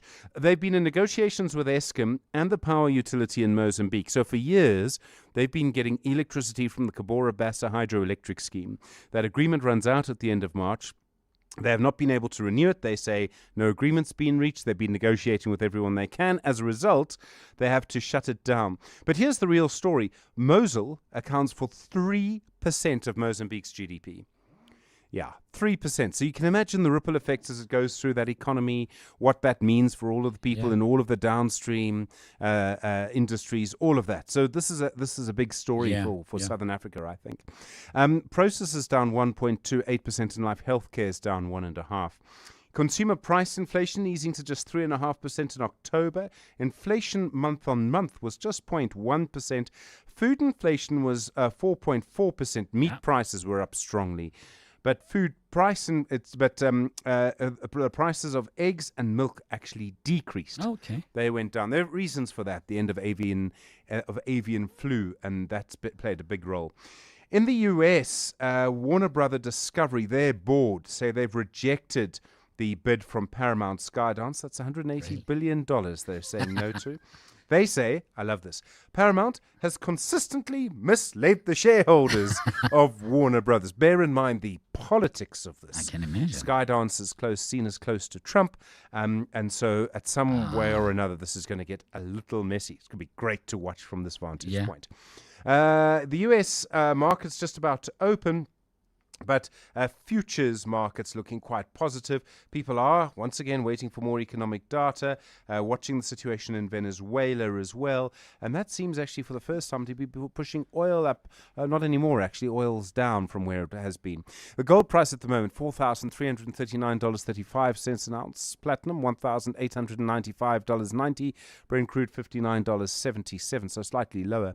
The rand to the dollar, 16.70 to the euro, 19.60. To the British pound, 22.31. Stephen Curtis, EWN Business. Very worrying, that story, because Nicolas Maduro may find himself in hot waters, literally, because if the US does advance, it will truly have some effect on the price of oil, Stephen, I think, in a long while. But someone who's got the very latest on Eyewitness News headlines, Mbali Dlamini. We're a little bit late. Apologies, Mbali. Good afternoon. No worries, Thabo. Thank you. A very good afternoon.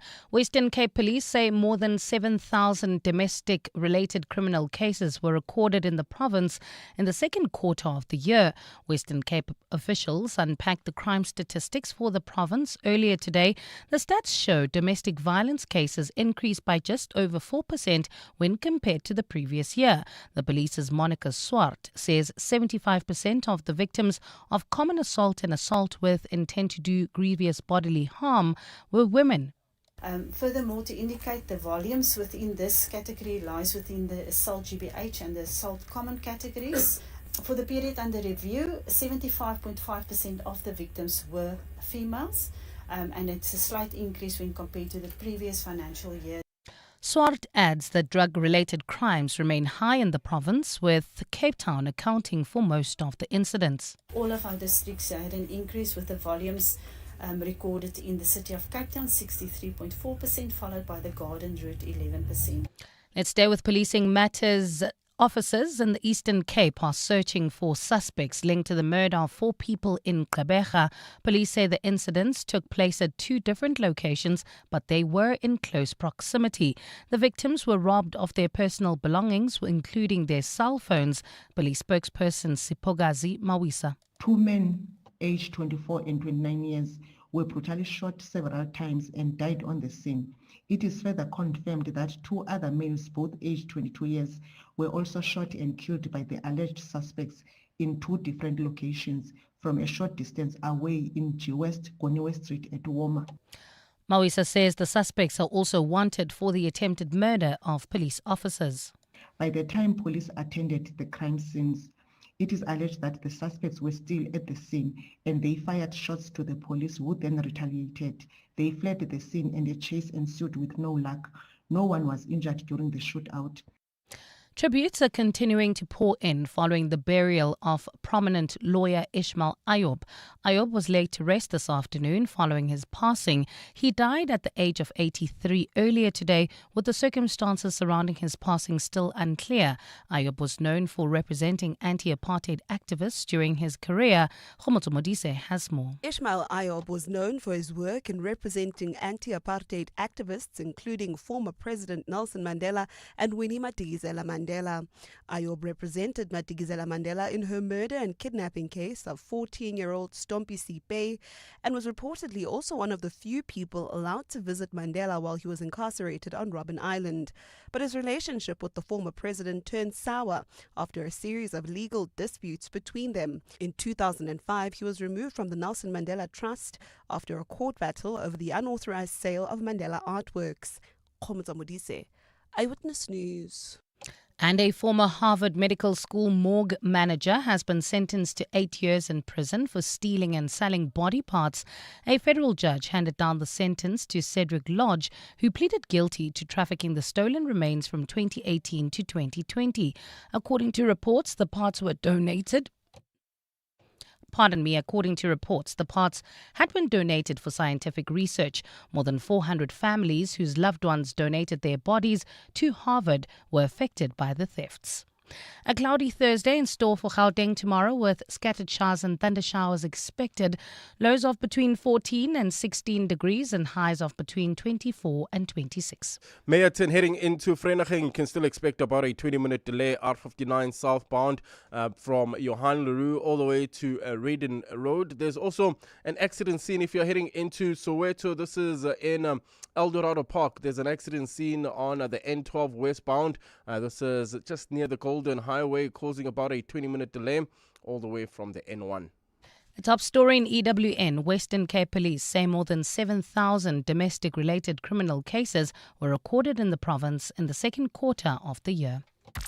It's the most wonderful time of the year. You're finally taking your long-awaited break. You're going to see your family. And you're saying goodbye for now. To your 9 to 5. But you don't have to say goodbye to your favorite talk station. Talk station. This festive season, 702 will keep playing your favorite songs. Having engaging conversations. And keeping you entertained. So, make sure to sit back, relax, and walk the talk with us this festive season. Download the Prime Media Plus app to make sure you don't miss a single conversation. Happy holidays from 702. So, Timms, what will you say? Is Bongs more of a sports betting man or a casino player? Doesn't matter what I think. Fact is, whatever he chooses, he's got a chance to scratch and win. What do you mean? Betway scratches back, bigger than ever, and giving everyone the chance to peg a share of a guaranteed 1.5 million rand in daily prizes, along with 4 brand new cars. Whoa, it's the season of scratching and scoring. Only at betway.co.za. Betway is licensed by the Mpumalanga Economic Regulator. No persons under the age of 18 are permitted to gamble. NRGP counseling line 0800 006 008. All events are fixed odds betting games. Hi, I'm in grade 6 at Crawford International, and I'm already building my future. At Crawford, we don't just learn, we prepare for the world ahead. By grade 10, I can choose from a range of subjects in any combination. With experienced teachers, amazing extracurriculars, and AI-driven support, I'm set up to excel in everything, from maths to public speaking. Book your personalized tour. Crawford International, building global leaders. Business Outsurance are experts in business insurance for pharmacies, convenience stores, beauty salons, and more. Corney? Business Outsurance is definitely the best insurance for my business. Bowled out every other insurance house. Honestly, looking at what you need, my installment came down within a day. Definitely the most professional. Switch to Business Outsurance and you could get a massive 20% discount on your business insurance premium. Visit outsurance.co.za. Switch and save today. Licensed insurer and FSP. TCs and information online. 702. WhatsApp us on 072 702 1702. Hi, 702. Regarding the issue of the tip, there's this thing now where waiters ask you if you have cash, because they're not gonna give them the full amount. They're gonna split the amount amongst other people. Is that how true is that? And secondly, now there's this tendency of, if you're saying you don't have cash, I'm paying by card, they'll tell you now, please make a cash send for me. There's a waiter that once made me feel bad because I was like, no, I'm going to use my card. Why now the admin? Why now am I supposed to be paying cash send? Yeah. So it was a bit disturbing. Yeah. How's the 702? So with the tipping at restaurants and those places, I tip exactly 10%, even to the cent, because I just feel, why not? Good afternoon, Tabo. This is Edward from Kempton Park. I'm just having an issue with this tipping thing from restaurant. This guy's not supposed to be getting a basic salary. Surely the owners of the restaurants are making a whole lot of money for not paying their employees. I don't know. I'm just thinking they're supposed to be getting at least a basic salary. If you tip, then it's up to you, but it shouldn't be a must. Thank you. Bye. Mike here. And my father told me the tips it means to inspire prompt service.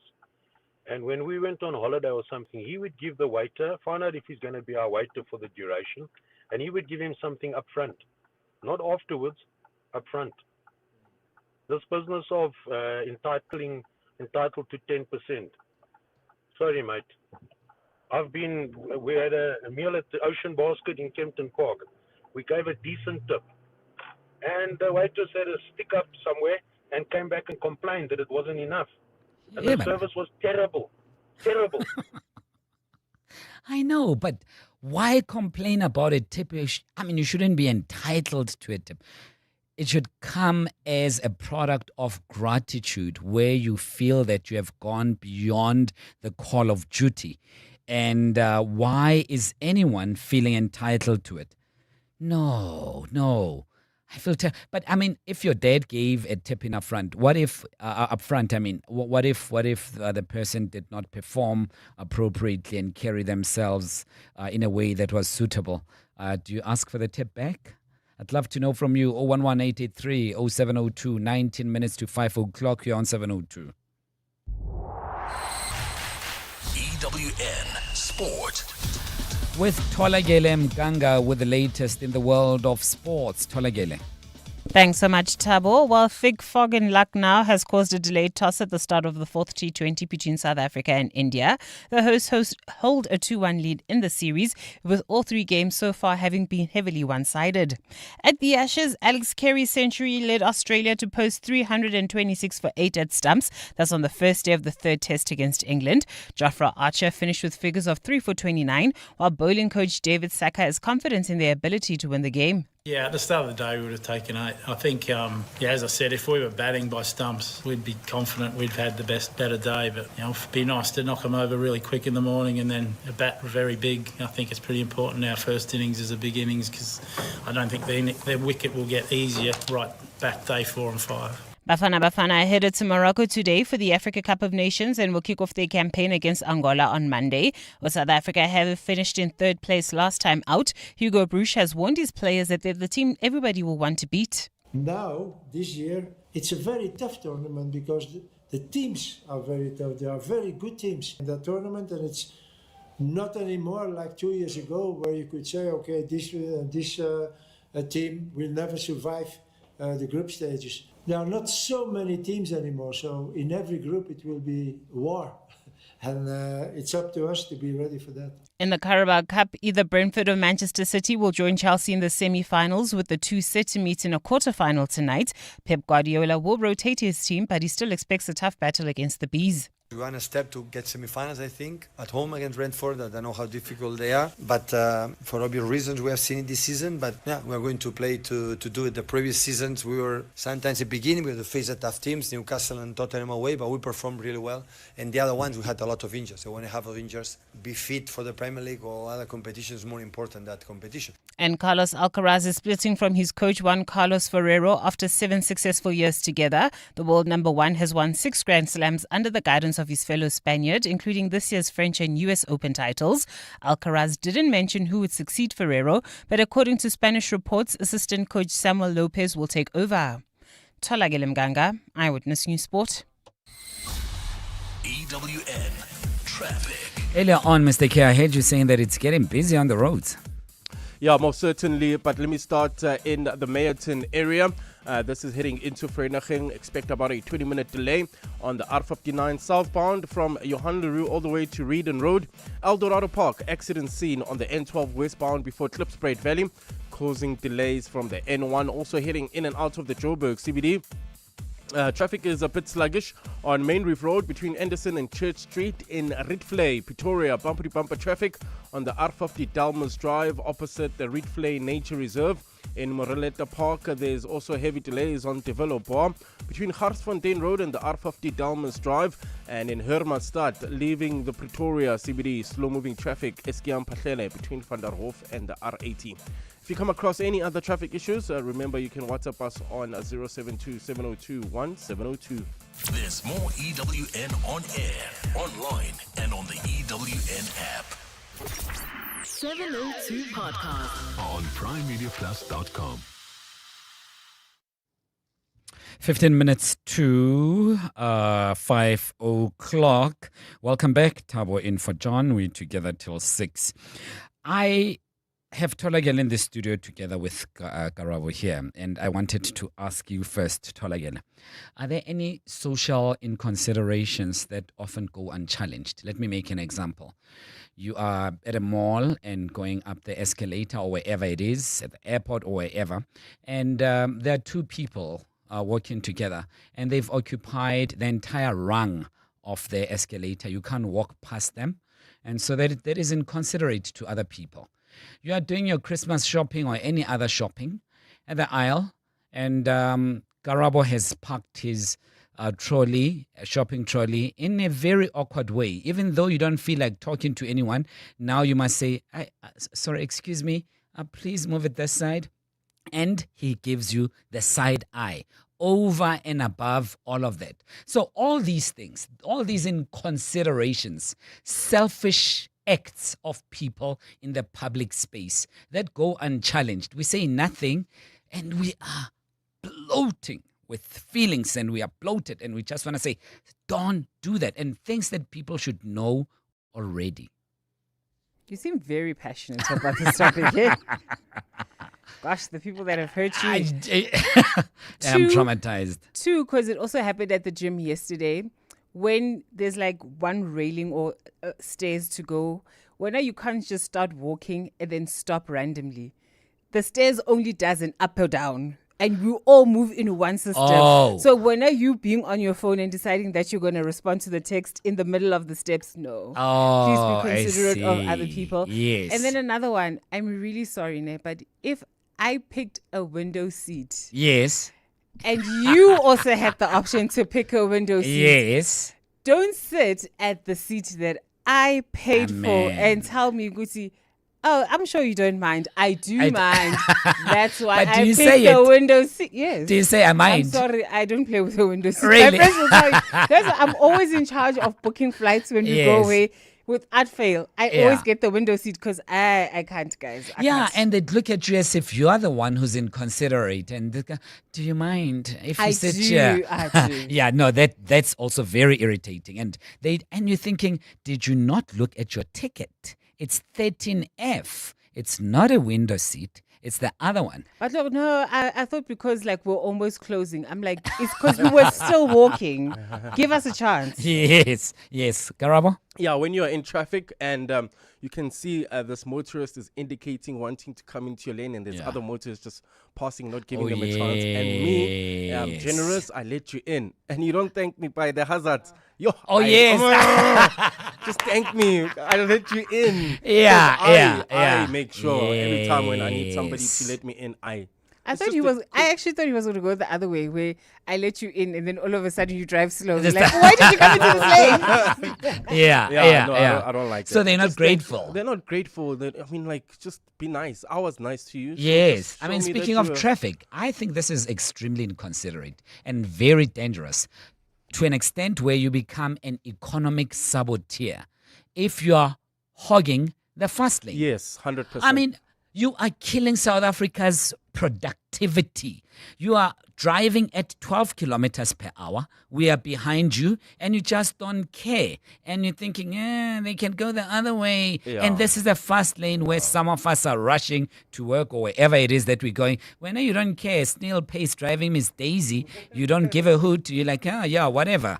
I mean, that is so inconsiderate. I think people like that should not be allowed to vote. So I'm not a fast lane hogger. Yeah.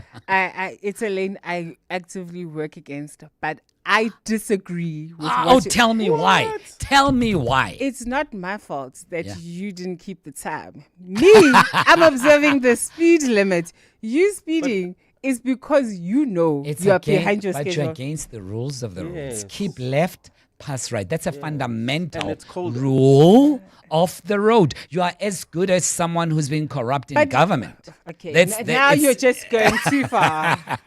Too far. No, but yeah, so I'd love to hear from you about social inconsiderations, things that people do that are so selfish to other road users, other space occupiers, other members of the public. What is it that really gets to you and it goes unchallenged? Let us know on 072 702 1702. Send us a text message to that number, or you can call us on 011 883 0702.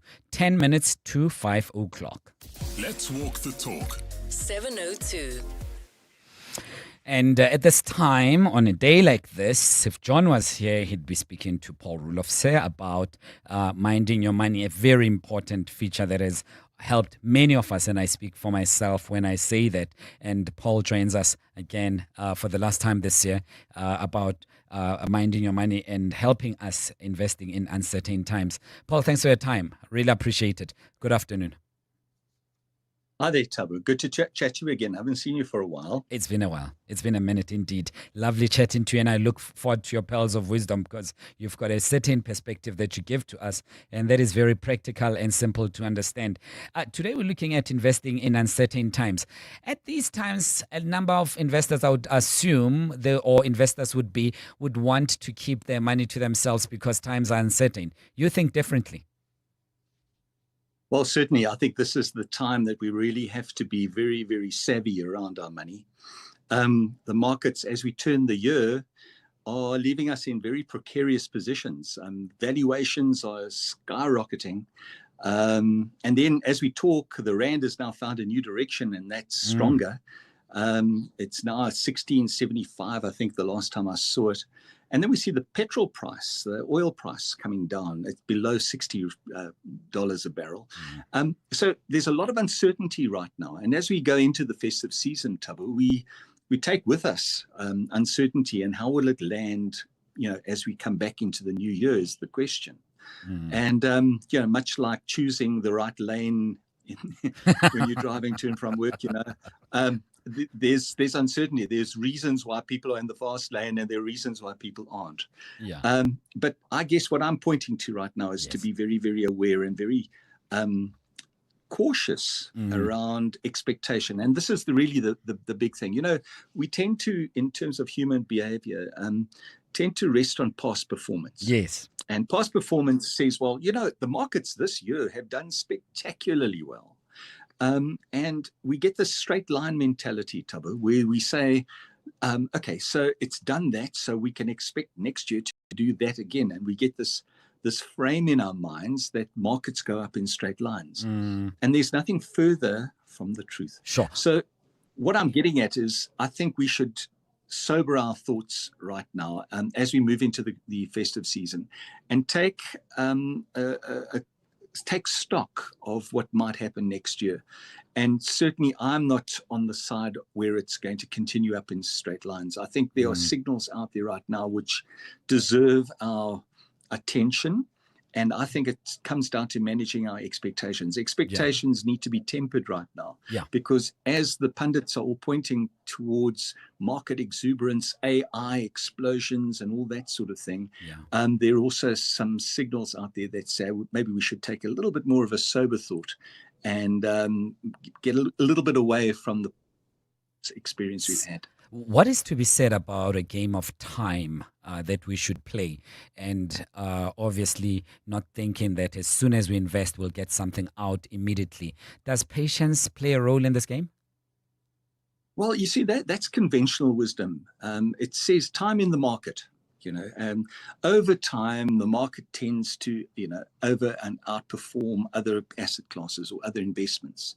And there's enough history in our storyboard to understand that. But what I'm really pointing to is maybe not being as conventional.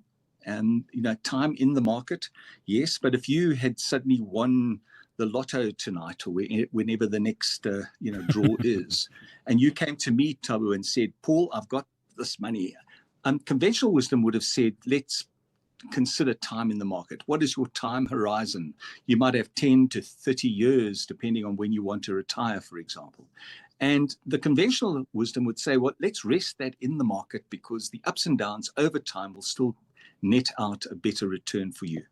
I probably, at this point in time, am so aware and cautious. I'd probably say let's rest it a little bit and keep it away from the markets for the time being. And I know that's not conventional. Conventional wisdom says don't try to time the market. It's all about in the market over time. But I'm thinking, in my experience, that this is now time to be very, very aware that you don't want to dive into the top end and become a victim of a correction and or some kind of stock fall. And I'm not calling that. I don't have the lens or the position to do that. But what I'm getting to is it's a question right now of not being lulled into this exuberance and saying that it's going to carry on and carry on, because it doesn't. And that's really my message. Yeah, PGMs, I mean, jumping into gold, investing in gold, investing in stocks, varying and spreading your investments? Well, there again, that's also conventional wisdom. You don't want to throw everything into one basket. You want to diversify. You want to spread yourself across the various asset classes. And basically, we've only got 4. We've got stocks, shares, as we call them, or we've got property, you've got cash, which you put in the bank, and you've also got bonds, which are debt instruments. So across those, you can spread yourself and weight yourself, conveniently. But I'm saying that even in the current circumstances, whilst diversification is a strategy, I would say that perhaps be careful that you don't, again, over expose yourself to things that might not deliver. And at the moment, what is wrong with cash for the foreseeable future? What is wrong with it? You're protecting the downside, and you're getting still a 6% return, which is theoretically 3% above inflation. It's not a long-term strategy, but certainly it's a short-term one to see, well, how does this uncertainty pan out? Thabo, does it settle? Do we get the inevitable? Is there some black swan that's coming in, and once it arrives, it corrects the market to some more a reasonable stage, then I can get in. Then I can become that diversified person and or that strategic person in shares and things. So I'm just saying, even now, whilst diversification is a way and a method of, spreading a risk, you've got to be very careful about the current circumstances, because there's a lot going on, and we're going to turn the new year into something that's, I think, is more uncertain than ever before. And it's very difficult to be conventional. So if in doubt, I would say hold on and protect your capital, and wait for something a lot more convincing before you're enticed into things like long-term strategic diversification. Paul, it's been a great year talking to you, and I'm hoping that next year will even be better. I wish you the very best, and I know that we'll keep talking in the year to come, as you'll be sharing your pearls of wisdom and your experience with the rest of us here in 702 Land. Really appreciate your time. Thanks, Thabo. Great chatting to you. Lovely stuff. Paul Rulofse, personal financial advisor, 2 minutes to 5. In the last 24 hours, this is what's happened in your world. Johannesburg's MMC for Community Safety, Mqini Chwaku, says Warwick Stock had a protection order granted against 5 people. The individuals, whose identities are unknown at this stage, were reportedly living at a hijacked building called Zambezi, where Stock was managing the security. Stock's company, Elite VIP, secured the security contract. Chwaku told EWN that there were genuine threats against Stock's life by those listed in the protection order. The protection order was a week old. EWN, in touch, in tune, and independent. End the year on a high with instant payment. How, you ask? Sell it to We Buy Cars. Simply complete the form on webuycars.co.za, and there you have it. A great offer within minutes. Ready to take it further? Sealing the deal with your dream ride? Explore over 12,000 vehicles on webuycars.co.za. Easy, right? With We Buy Cars, it always is. Listen up, corporates. Wrap up your tax year on a meaningful note by donating to DKMS. Your support assists in fighting life-threatening blood cancers by enabling DKMS to recruit more potential donors, as well as raising patients' chances of finding a match. And there's an added advantage. Enjoy the benefits of a Section 18A tax certificate, which grants your company a well-deserved rebate. Be a force for good this tax season by giving those in need a new lease on life. Email fundraising at dkms-africa.org to donate today. Naked people are popular at Braai's, Because naked people spend less money on insurance premiums, they have more money for T-bone steaks. Go to naked.insure now, get a car insurance quote in 90 seconds, and get naked. Naked Financial Technology is an authorized FSP. This is EWN.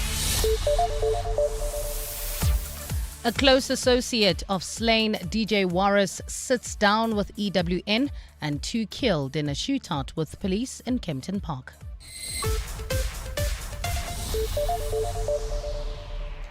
Good afternoon, I'm Bali Dlamini. DJ Warras was in the process of creating a blueprint to deal with hijacked buildings within Joburg's inner city. This is according to Warwick Stock's close friend and business associate, Nicole Nelson. Nelson spoke exclusively to EWN this afternoon, claiming that Stock clearly ruffled the feathers of some people in the underworld.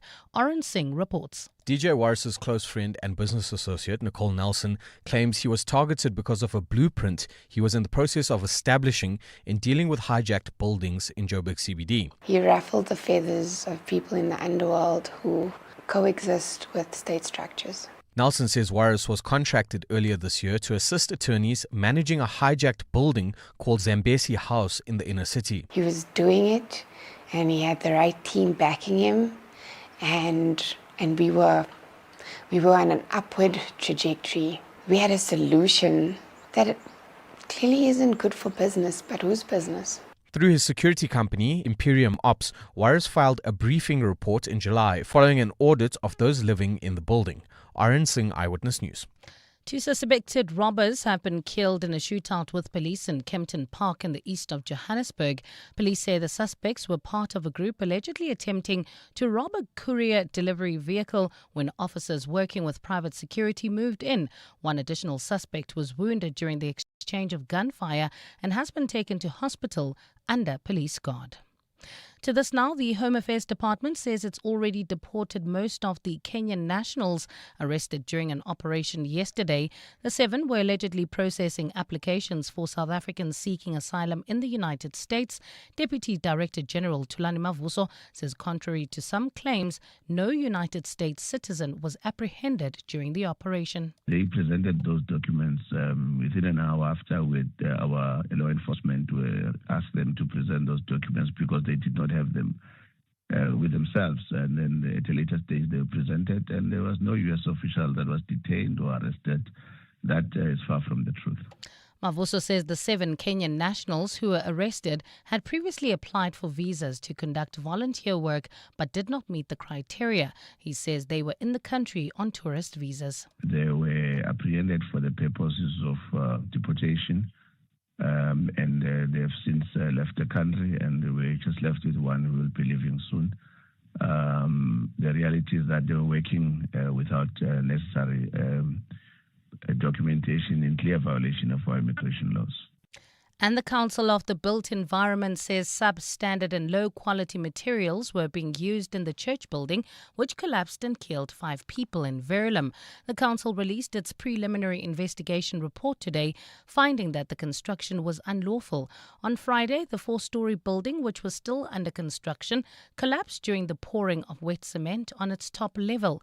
Public Works and Infrastructure Minister Dean McPherson says it's clear many standards and processes were flouted by the developers. Early visual assessments have also raised serious concerns regarding the quality of construction, including indications of misaligned structural elements and potentially substandard materials. Rescue personnel further reported that the concrete encountered on site appeared friable, which will require further forensic testing as part of the investigation.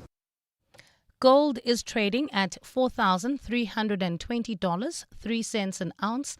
The rand is at 16.72 to the dollar, 22.31 to the pound, 19.62 to the euro, and Brent crude oil is at $58.92 a barrel. Meyerton expect about a 20-minute delay heading into Vereeniging R59 southbound between Johan Leroux and Reedon Road.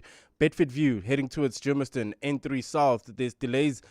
This is between Modderfontein Road and the Geldenhuys interchange. Ridvlei, Pretoria, bumper-to-bumper traffic. R50 Dalmas Drive opposite the Nature Reserve. In your sport, the latest from the Proteas' fourth T20 against India. Sneeko operator admits to error after Alex Carey scores Ashes century. And Hugo Broos unhappy with Bafana Bafana's performance against Ghana, but confident they can handle AFCON pressure. A cloudy Thursday in store for Gauteng tomorrow with scattered showers and thundershowers expected. Johannesburg dropping to overnight lows of 14 degrees, peaking at a high of 24. Pretoria 16 and 26 and Vereeniging 15 and 25 degrees. The top story in EWN this hour, DJ Warras was allegedly in the process of creating a blueprint to deal with hijacked buildings within the Joburg CBD. Well, that's according to Warwick Stock's close friend and business associate. EWN, in touch, in tune, and independent. For the latest, visit ewn.co.za or download the EWN app. 702. Live On the Prime Media Plus app. DSTV channel 856 92.7 and 106 FM. Let's walk the talk.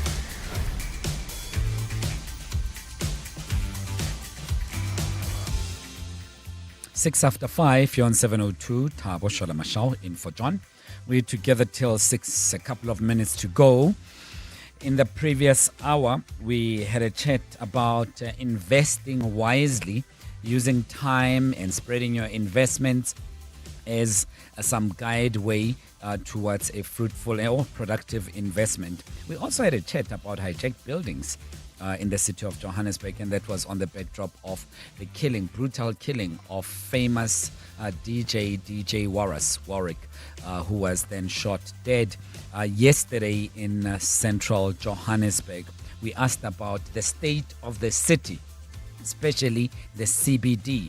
To what extent have we numbed ourselves to everything that has been going the other direction and hoping that things will change without doing much, and pointing the fingers at the authorities and the police and saying, what are you doing to change the state of central Johannesburg? We will touch on that in this hour as well. Orin Singh, as you may have heard in the Eyewitness News earlier on the bulletin, that a close associate had mentioned that DJ Warras was out and about trying to reduce the scourge of hijacked buildings. It might have happened that way, that those people were involved in ending his life. We are not sure at this point. The police are still investigating. Feel free to share your thoughts on 072 702 1702 or alternatively call us on 011 883 0702.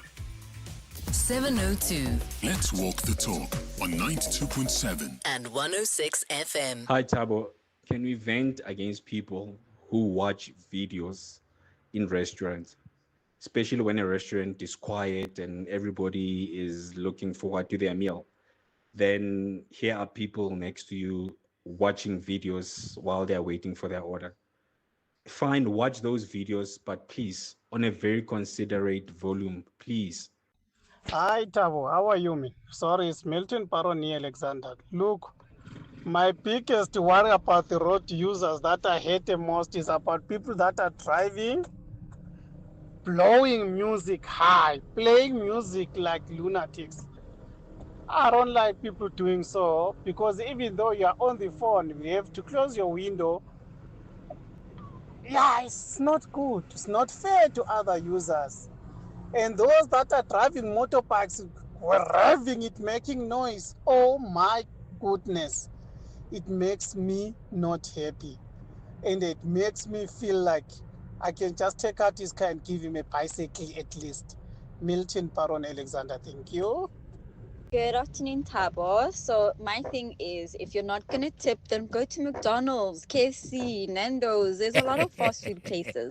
But if you're going to be asking someone to bring you water, to, to give you that extra attention, then you have to tip them. Nobody's doing that out of the goodness of their heart. So if you're not willing to tip, go to a fast food restaurant, go to a drive-through nogal. You do know that at Nando's you also tip every now and then. You do. Yeah, but I take your point. But the service levels have to be upgraded as well. You can't just tip for the sake of tipping. But as we've said before, the employers, these restaurants, also have an obligation to make sure that people are well paid. All that and more. Feel free to keep sending those voice notes to 072 702 1702, 10 minutes after 5. EWN Traffic. With Mr. K, he'll tell us what's the latest on our roads. Garabo? Meyerton, you can still expect about a 20-minute delay driving into Vereeniging on the R59 southbound. From Johan Leroux to Reedon Road. There's also bumper-to-bumper traffic in Bedford View, N3 South. That's heading towards Germiston between Morafontein Road and the Geldenhuys interchange. Midrand traveling towards the Centurion, slow-moving traffic N1 northbound from the Butlu interchange to New Road in Pitori. Ridvlei bumper-to-bumper traffic on the R50 Dalmas Drive opposite the Nature Reserve. Moreleta Park, there's also heavy delays on Tuvelo Bois between Garsfontein Road and the R50 Dalmas Drive, and Hermanstad leaving the Pretoria CBD. Eskiam Pahlele traffic is sluggish between Van der Hof and the R80. If you come across any other traffic issues, please WhatsApp us on 072 702 1702. There's more EWN on air, online, and on the EWN app. 702 Podcast on primemediaplus.com. A matter that has shaken South Africa of a popular DJ who was also working as a security operative, I suppose, in that particular private space, security private space. DJ Warras shot dead yesterday, and many of us were reflecting, especially in the previous interview that I had with Andy Mashaile, the state of Johannesburg, lamenting it, to give us an insight on the very latest, and someone who's been working very hard on this story, following up on all sorts of lead. The last time I heard from him, he was talking to Mandy Wina, saying that he's 5 minutes away from speaking to an associate of DJ Warras, Oren Singh of EWN. Oren, welcome to the show. Tabo, always a great pleasure. How did that chat go with the associate, and were there any subsequent interviews thereafter? There was, and I think people can just keep tabs on our YouTube channel, Eyewitness News, EWN. We'll be putting up that full interview. So I sat down for about 30 minutes with Nicole Nelson. She's a close friend and business associate of the late DJ Warras, and she gave us some very valuable insights into what he'd been up to in recent. We all know him as this media personality, but he branched off into the private security sort of things, and he had a contract with the attorneys representing a property in the CBD, property which he was shut outside, and that's, whichever way you want to pronounce it, the Zambezi or Zambesi House, and his company Imperium Ops had been contracted by this company, the attorneys of this property, to kind of look at it and find a way to safeguard it, but also do an audit. And I've got a document from his company, Imperium Ops, that he did a briefing report in July this year. Basically, what DJ Warras did was he went in with his team, and they kind of looked at how many occupants were in this building, how many were documented, how many were foreign nationals and illegally in the country, but also the safety hazards within this building. And his business partner, Nicole, or not partner, but associate, Nicole Nelson, tells us that he was in the process of developing this blueprint to deal with hijacked buildings in the inner city. But interesting stuff, Tabo, that she tells us that they found when they were auditing this building. They went in at night, and she says clearly it wasn't a raid. They didn't have the authority to go in and do a raid. But they went in acting on behalf of the owners of the building to do an audit. And they found a brothel, what she claims to be within that building. She claims that they found machinery that are used in the manufacturing of drugs. The same building where he died. The same building outside where he died. And she said it was horrific. They had so many people living in one room. She said they found like hidden tunnels in this building. It's an 8-story building. How do you develop tunnels within the building? But it was done. There was illegal cables joined, and I've seen pictures of that evening when they went and did this audit mid-year. And there were cables just joined together haphazardly, which was definitely a fire hazard. But the thing Nicole tells us is that DJ Warras, Warwick Stone, or Stock, definitely ruffled the feathers of those in the underworld. She says there's more to this than just him looking into hijacked buildings. She believes there's way more to this. And I don't think it would be fair for me to speak about some of the stuff we spoke off record on. Yeah. But it's scary, Thabo, if I must add, that someone who was in the limelight and of recent speaking out about the scourge of hijackings and buildings within the inner city, and was trying to do something about it. And from what Nicole tells us, he was following the law in everything that he did. Everything was in place and he was following the right channels. To be killed in this manner is never a good thing. So there were some reports, and I'm sure information is still sketchy for now. There were some reports that alluded to the fact that he may have been confused for someone else, the owner of the building.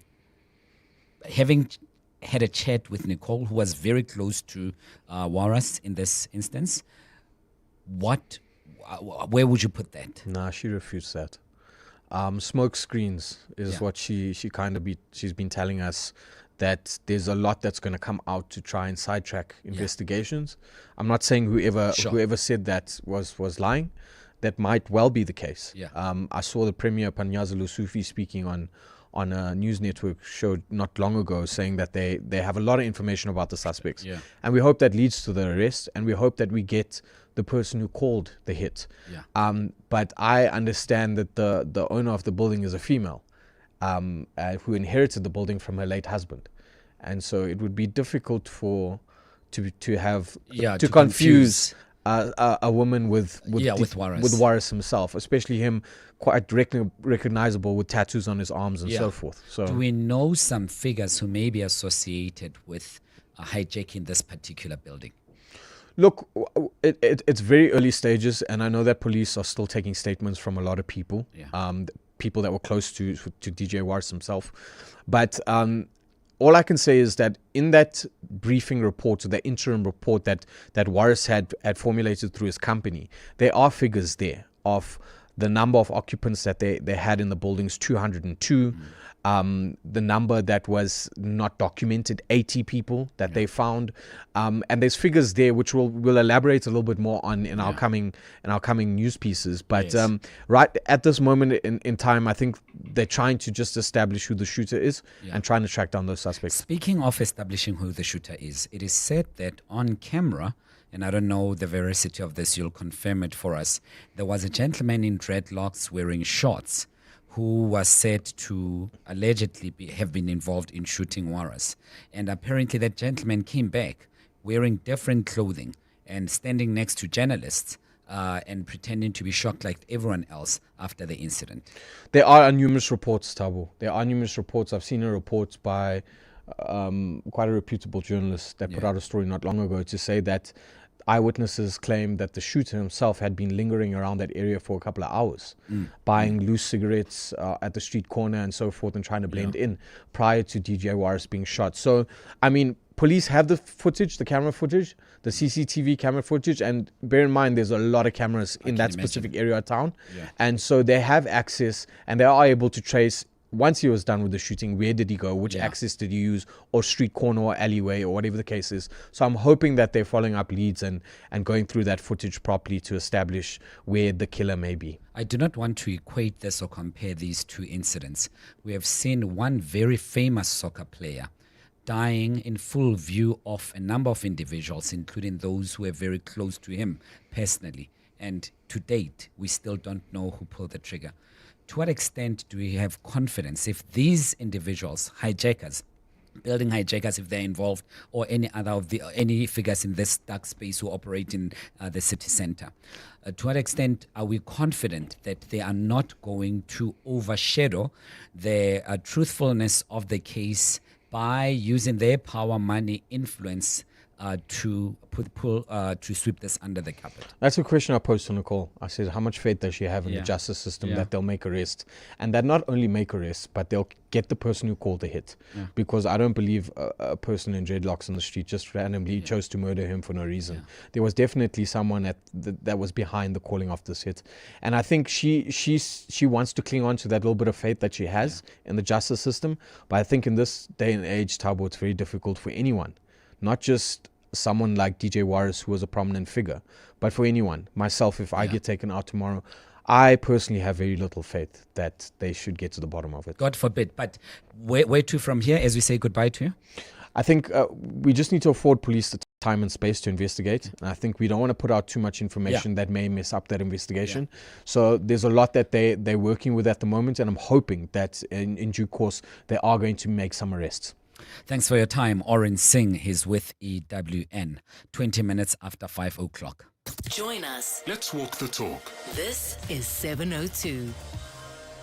There was a groundbreaking judgment, and some call it a game changer for consumers. Banks and dealerships the judgment that will force banks and dealerships to repay consumers who have purchased a defective vehicle financed by institutions. And the Supreme Court of Appeal ruled against Westbank on the 10th of December 2025 in favor of Alta van Niekerk, upholding with costs her appeal against an earlier order of the Mahikeng High Court and ordering the bank to repay over 170,000 for a defective Ford Ranger that the bank financed. And to help us understand this, expert consumer attorney Trudy Brookman joins us on the line right now. Trudy, thanks for your time. Welcome to 702. Thanks, Tabo. Groundbreaking indeed. Previously, very briefly, Trudy, this was not the case, right? You'd have to go through loops and hoops. If you had bought a defective vehicle, they'd tell you it's this one, and at the end of the day, you'd think it's not worth my time. Exactly. You struggle with a second-hand car dealer. They're not really known for their law-abiding approach to life. They go belly up. They refer you to the motor industry ombud, where you get a bit of a flubbed result. They blame driver abuse. You really struggle. With a bank, we're not going to have those problems. The judgment says what, and what can we expect now if I tomorrow go and purchase a second-hand vehicle and it happens to be defective? What is compelled by law as a responsibility to the banks and the dealerships? The court confirmed that where the bank finances the car, the bank is the supplier. And so you are entitled to exercise all of your legal rights against the bank. So if the car is defective, you're taking it back to the bank. You're claiming your rights in terms of the Consumer Protection Act, in terms of the common law against them. If it turns out the vehicle that was sold to you by the dealer is stolen, you're going to be claiming back your money from the bank when the car gets impounded at the first roadblock that you drive through. If there's an accident that is caused as a result of a defect in that car that was financed by the bank, then when there's a claim that would normally be going to the road accident fund. Now it's much easier. We all know the road accident fund is insolvent and that it takes you 5 years to get your money. It's much easier to go against the bank. The bank will be liable for not just all the vehicles that are written off in the car accident, the injuries, the loss of income for anyone who's disabled in the accident, etc. The banks are really on the hook here. Is it rather obvious that they will appeal this? Will they take it all the way to the Constitutional Court? There's not a constitutional aspect relating to this case. It's a common law. It's the interpretation of the contract that the bank itself drafted and that you sign when you're taking out vehicle finance. In that contract, in the fine print, I can tell you I have read it. Few people read the fine print, but sometimes lawyers have to do it. It says, we will purchase the vehicle that you have selected at the dealership from the dealership on your behalf, and we on-sell it to you. We sell you the vehicle. That makes them the supplier of the vehicle. And in the judgment, the judges said it is the inescapable conclusion on the wording of the contract that the bank wore two hats. It wasn't just the credit provider, it was the credit provider and the supplier of the vehicle. So that puts them on the hook. I don't think they have grounds to appeal. I don't think it's going to happen, to be honest. Yeah. There's not really a debatable point there. And a very elementary question, Trudy, if you don't mind. Does this mean that if something happens to the vehicle, I'm not going to the dealership, I'm taking action against the bank, or before even taking action, the first contact, a point of contact, should be with the bank that financed my vehicle? Yes, that's going to be the new approach. because it's so brand new, you're probably going to want to speak to a consumer lawyer to help you with that, but the bank is your first point of call. And this not only applies to vehicles, it applies to all other types of financed assets as well, where the bank retains ownership while they're financing it.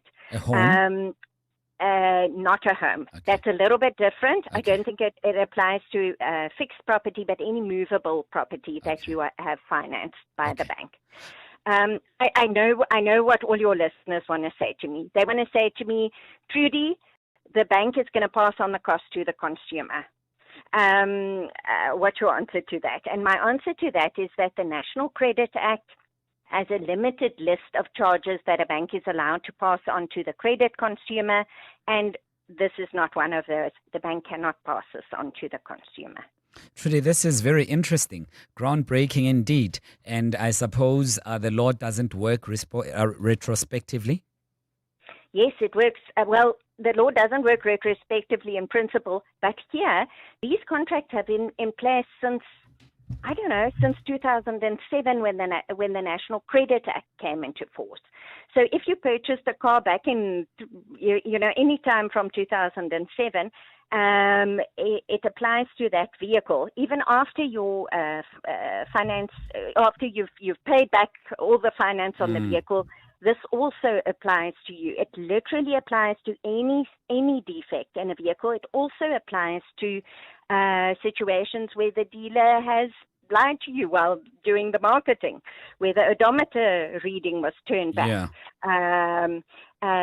All of that, the bank is liable for because they use the dealers as their marketing agents. So the bank is essentially liable. I do not have a crystal ball, but I am assuming that there'd be a flurry of complaints against various banks if we are going back in time, particularly after this interview, Trudy.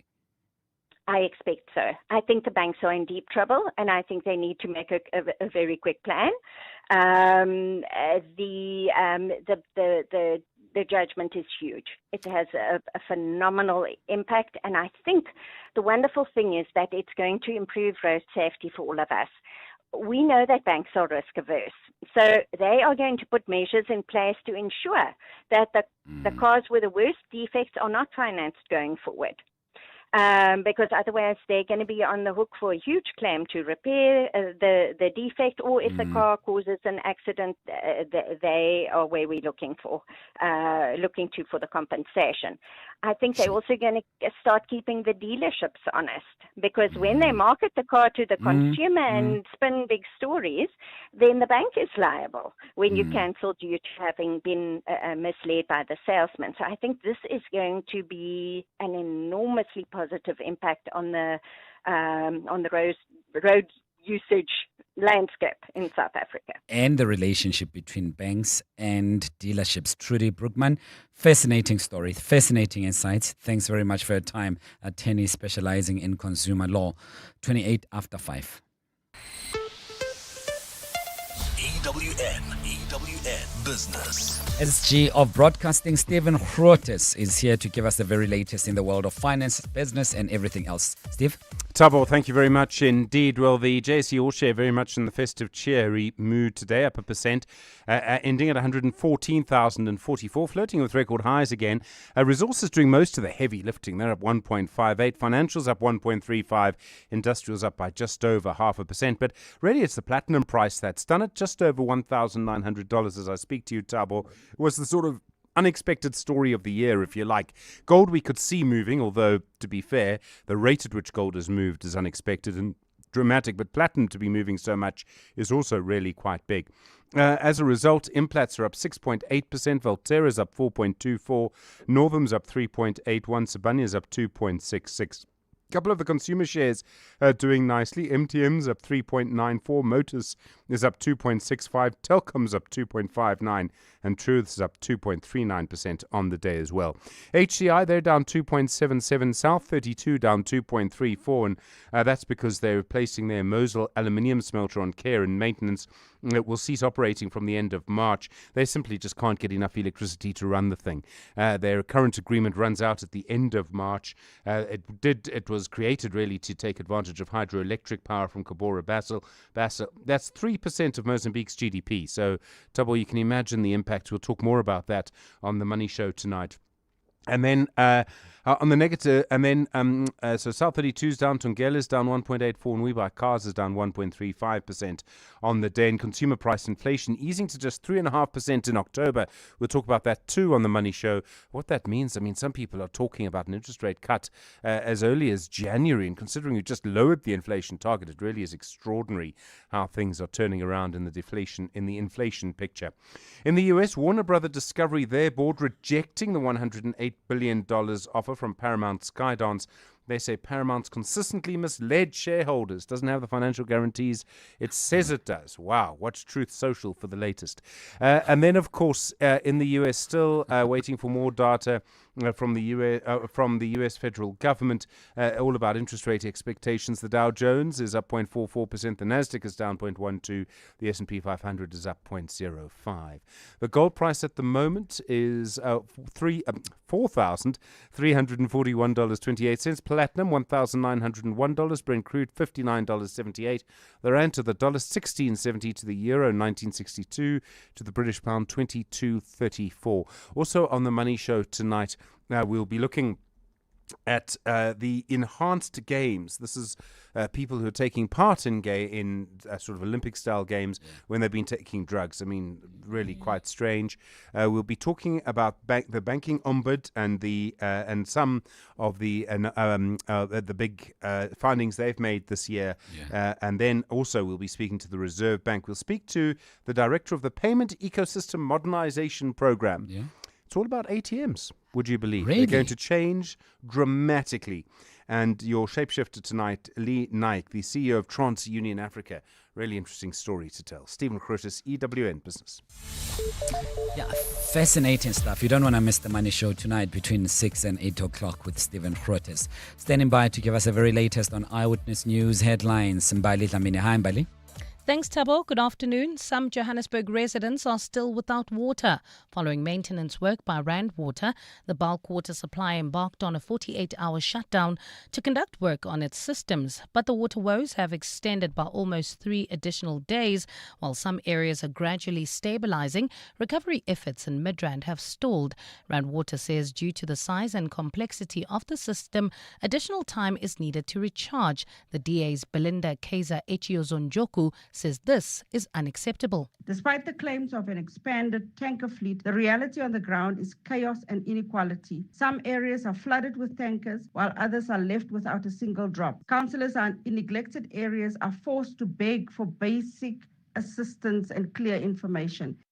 She says the party has written to the relevant ministers raising concerns about the city of Johannesburg. In the same letter, the DS requested an investigation into escalating costs of water tankers, while the city fails to account for whether it applied for available water infrastructure grants and what the outcomes of these applications were. Instead of fixing what is broken, the city continues to burn public money on emergency tankers that do not address the root cause of the crisis. Western Cape Police say more than 7,000 domestic-related criminal cases were recorded in the province in the second quarter of the year. Western Cape officials unpacked the crime statistics for the province earlier today. The stats show domestic violence cases increased by just over 4% when compared to the previous year. The police's Monica Swart says 75% of the victims of common assault and assault with intent to cause grievous bodily harm were women. Furthermore, to indicate the volumes within this category lies within the assault GBH and the assault common categories. For the period under review, 75.5% of the victims were females, and it's a slight increase when compared to the previous financial year. Swart adds that drug-related crimes remain high, with Cape Town accounting for most of the incidents. All of our districts had an increase with the volumes recorded in the city of Cape Town, 63.4%, followed by the Garden Route, 11%. And police in the Eastern Cape are searching for suspects linked to the murders of 4 people in Gqeberha. Police say the incidents occurred at 2 different locations, but they were in very close proximity. The victims were robbed of their personal belongings. Police spokesperson Siphokazi Mawisa. 2 men aged 24 and 29 years were brutally shot several times and died on the scene. It is further confirmed that 2 other males, both aged 22 years, were also shot and killed by the alleged suspects in 2 different locations from a short distance away in G West, Goniwe Street at Woma. Mawisa says the suspects are also wanted for the attempted murder of police officers. By the time police attended the crime scenes, it is alleged that the suspects were still at the scene and they fired shots to the police, who then retaliated. They fled the scene and a chase ensued with no luck. No one was injured during the shootout. A cloudy Thursday in store for Gauteng tomorrow, with scattered showers and thundershowers expected. Lows of between 14 and 16 degrees and highs of between 24 and 26. In Ridley, Pitori, there's about a 30-minute delay on the R50 Dalmas Drive opposite the Nature Reserve. Expect about an hour delay through there. This is due to an earlier accident. Meyerton, also about a 20-minute delay. R59 southbound from Johan Leroux all the way to Reedon Road, and in Bedford View, expect about a 30-minute delay.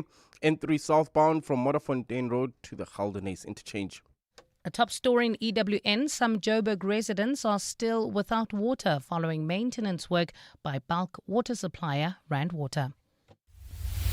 Clement Maniatella. Weekday mornings, 9 to 12. 9 to 12. Why do you think it's so easy for someone in the inner CBD, you go and execute someone like that? I'm just worried that we're getting to a point where people who need to do the right thing will not do that anymore. Whether it's a good cause, in this case, let's say you're cleaning out these buildings, hijacked buildings, whether it's your work as an auditor, as an investigator, maybe as an investigative journalist, maybe as a broadcaster who shares their views. People are going to be scared to say what they want to say or to do the right thing because they live in a country where it's just going to be messy when you do.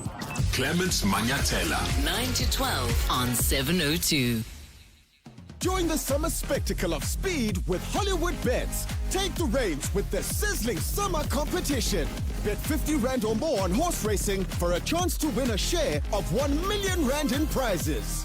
This includes one of 8 all-expenses-paid VIP experiences to the 2026 WSB Cape Met. Saddle up and bet now for a chance to claim flaming fortunes at the finish line. T's and C's apply. Hollywood Sportsbook is a licensed betting operator. No persons under the age of 18 years are permitted to gamble. Winners know when to stop. South African Responsible Gambling Foundation toll-free counselling line 0800 006 008 or WhatsApp help to 076 675 0710. At Dis-Chem, get ready to celebrate instant savings with better rewards. Swipe to get 25% off plus an extra 10% off some of your favorites, including all Revlon foundations, lipsticks and Clima products, all Elizabeth Arden and Elizabeth Taylor single fragrances, and all Nutri-Women and Nutri-Derma Total Glow products. Look out for the Better Rewards icon in-store and online. Don't miss out. Offers valid until 11 January 2026. Dis-Chem. Better health starts here. At Checkers, we do more so you get extra this Christmas. With festive savings like Coca-Cola Original Taste Less Sugar Soft Drink 2 litres, 5 for 100 Rand. And Koo Canned Baked Beans Sweet Corn Mixed Vegetable or Garden Peas, any 7 for 99 Rand. Plus, stand a chance to win your share of 7 million Rand in prizes. Simply buy any 3 qualifying products and swipe your extra savings card to enter. Valid until Sunday, only at Checkers Hyper. T&Cs apply. Weekday evenings at 6. Some news from our wine industry. It looks like they've had good conditions over the period. They're expecting a strong harvest this year. Wandile Seklobo's chief economist at the Agricultural Business Chamber of South Africa. Taste and quality, Stephen, when it comes to wine matters. And this time around, because we had these intense heat and nice rains at our appropriate time, it turns out that the maturation of the grapes have actually been excellent and the volume of cores has been good. The Money Show on 702. Let's walk the talk. The Money Show with Stephen Curtis is brought to you by ABSA CIB, accelerating infrastructure-led growth and economic resilience through the South African National Treasury's 11.8 billion Rand Infrastructure and Development Finance Bond. ABSA is an authorized FSP and registered credit provider. EWN Sport. with Tholakele Mganga. Good afternoon again, Tholakele. Afternoon, Thabo. Hugo Bruce remains confident that Bafana Bafana will be ready for their AFCON opener against Angola next Monday. Despite an unimpressive performance against Ghana yesterday, South Africa are now on their way to Morocco, while Bruce has discussed the significance of the next 10 months for the national team. For African players, this is the scene where they can show their qualities, where they can maybe create a transfer to maybe an European club or whatever. So they are super motivated. And now, this year, it's a very tough tournament because the teams are very tough. They are very good teams. Manchester City and Brentford do battle in the quarterfinals of the Carabao Cup this evening, looking to join Chelsea in the semi-finals. Pep Guardiola admits that he'll be fielding a different team for this encounter, as the competition doesn't rank highly on his priority list. James is going to play, and all the players he didn't play, Russ is going to play, plus some players today played, and of course in some the academy, because we're going to face, because after that 3 days we have West Ham, and West Ham is, I'm not saying is not the priority, get the semi-finals FA Cup, and normally when we achieve it, it's because we have all the squad, no injuries, and we can rotate, the team is good, and after we got, in the last stages, but when you are one game away to the semi-finals, the one competition you can take it, you never know when it's coming back. Thick fog in Lucknow continues to delay the start of the toss ahead of the fourth T20 between South Africa and India. The Proteas are looking for a series levelling win, with the hosts enjoying a 2-1 lead in the 5-match series. In Adelaide, Usman Khawaja silenced his doubters, having scored 82 off 126 balls as Australia reached stumps on 326 for 8. That's on day one of their third Ashes test against England. Khawaja was given a surprise opportunity at redemption when Steve Smith was forced to withdraw just before the toss due to vertigo.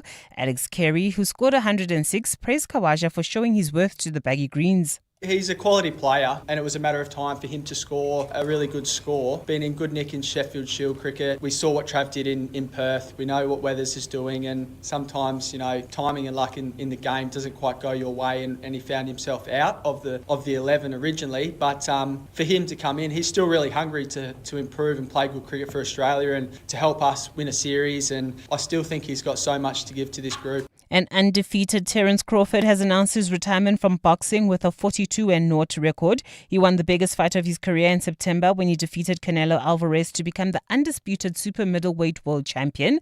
That victory made Crawford the first boxer in modern history to be undisputed champion in the light welterweight and super middleweight divisions. Tholakele Mganga, Eyewitness News Sport. EWN Traffic. With Mr. K, as the day comes to the end, what's happening, man, on the roads? Well, I must say it's still pretty busy out there, so please allow for extra traveling time, particularly if you're leaving Bedford View heading towards Germiston. We still have about a 30-minute delay. N3 South from Modderfontein Road to the Geldenhuys interchange. Midrand, slow-moving traffic. N1 northbound between the Butler interchange and New Road in Meyerton. Expect about a 30-minute delay. This is on the R59 southbound heading into Vereeniging between Johan Leroux and Reeden Road, while in Pitori, Rietvlei, expect about an hour delay. On Dalmas Drive, that's the R50 opposite the Rietvlei Nature Reserve. This is due to an earlier accident. Morel at the Park, traffic also heavily backed up on Develo Bar between Garsfontein Road and the R50. In Equestria, traffic is a bit sluggish. Solomon Mahlangu between Linwood Road and the N4, and Hermanstad leaving the Pretoria CBD. There's slow-moving traffic on Eskiam Pahlele between Van der Hof and the R80. If you come across any other traffic issues, please WhatsApp us on 072-702-1702. There's more EWN on air, online, and on the EWN app. 702 Podcast on primemediaplus.com.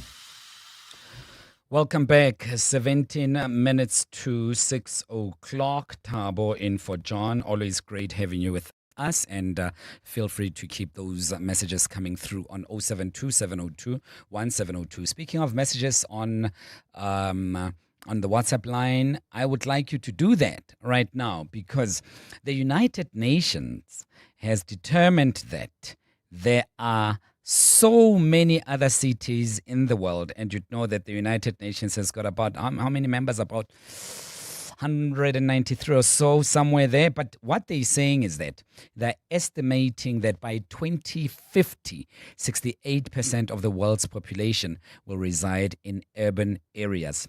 Yet they acknowledge that defining a city is very, very difficult, and it remains one of the most contentious issues in demographic science, because it is not just about the number of people, even though that counts for much, but it is not just about that. So the types of cities that are out there, they have defined one as urban agglomerations, meaning it continuously built up. These are continuously built up areas with populations exceeding 500,000. Then the mega cities, on one hand, these would be in urban areas with populations exceeding 10 million inhabitants. And you'd know that Johannesburg is a city, of course. And this sparked us to ask you about so many other issues, whilst there are about 48,000 cities and much, much more that are unaccounted for. Which song contains a name of the city? That city could be anywhere else in the world, because cities are so central to not only to countries but to their economies, as much as Johannesburg is central to us right here. So it made us think about songs with words or lyrics that contain the word city, and or any other city in the world, for that matter. So this is a song that I thought would best represent what we'd like you to contribute today on our song feature today. And this is Sting, and it's Englishman in New York.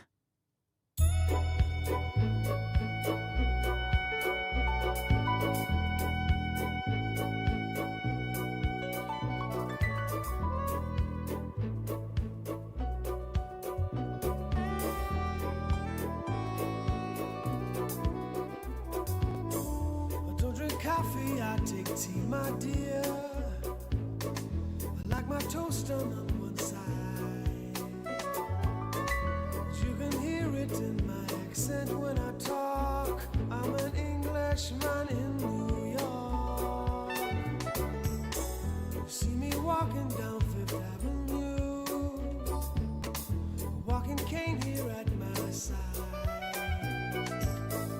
Take it everywhere I walk. Man in New York. Whoa, I'm an alien. I'm a legal alien. I'm an Englishman in New York. Whoa, I'm an alien. I'm a legal alien. I'm an Englishman in New York. If manners make us manners, someone say he's our hero. Takes a man to suffer ignorance and smile. Be yourself, no matter what they say. Whoa, I'm an alien. I'm a legal alien. I'm an Englishman in New York. Whoa, I'm an alien. I'm a legal alien. I'm an Englishman in New York. Modesty, propriety leads to notoriety. You can live up as the only one. Gentleness, sobriety, rare in this society. And lighting candles brighter than the sun.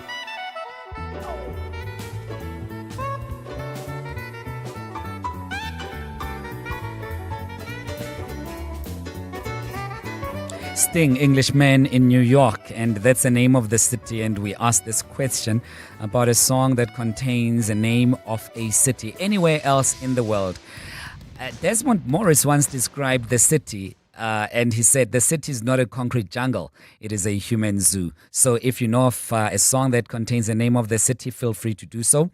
Call us on 011-883-0702 or send us a voice note on 072-702-1702. 11 minutes to 6. It's the most wonderful time of the year. You're finally taking your long-awaited break. You're going to see your family. And you're saying goodbye for now. To your 9 to 5. But you don't have to say goodbye to your favorite talk station. Talk station. This festive season, 702 will keep playing your favorite songs. Having engaging conversations. And keeping you entertained. So, make sure to sit back, relax, and walk the talk with us this festive season. Download the Prime Media Plus app to make sure you don't miss a single conversation. Happy holidays from 702.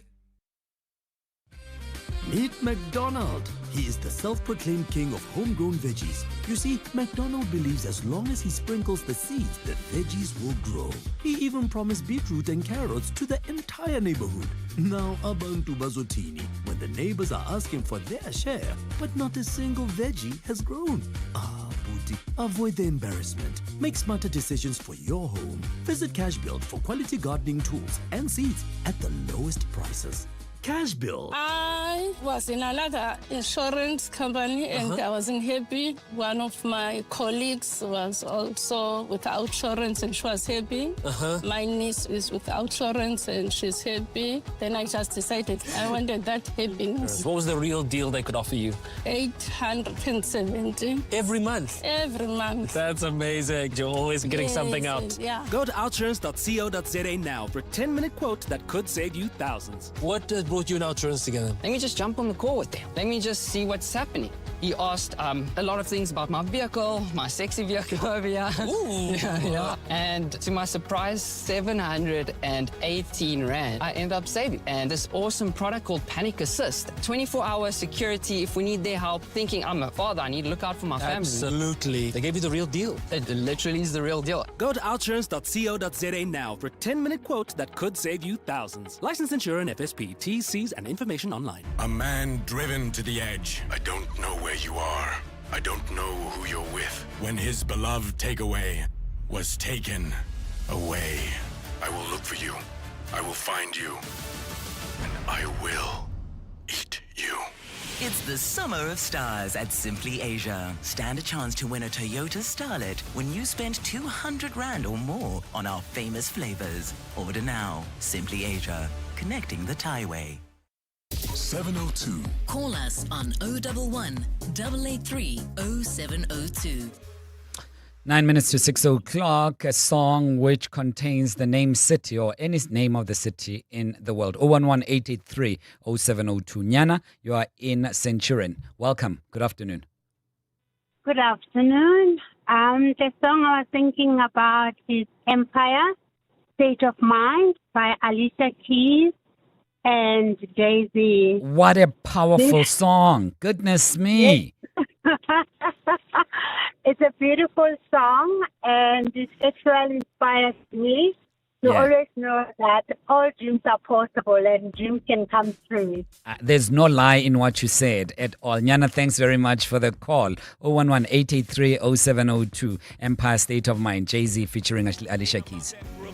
Now I'm down in Tribeca, right next to the Narrow, but I'll be hood forever. I'm the new Sinatra, and since I made it here, I can make it anywhere. Yeah, they love me everywhere. I used to cop in Harlem, all of my Dominicanos right there up on Broadway. Brought me back to that McDonald's, took it to my stash spot, 560 State Street. Catch me in the kitchen like a Simmons whipping pastry. Cruising down A Street, off-white Lexus, driving so slow, but BK is from Texas. Me, I'm out that Bed-Stuy, home of that boy Biggie. Now I live on Billboard, and I brought my boys with me. Say what up to Tata, still sipping my top, sitting courtside, Knicks and Nets give me high five. I be spiked out, I could trip a referee. Tell by my attitude that I most definitely from.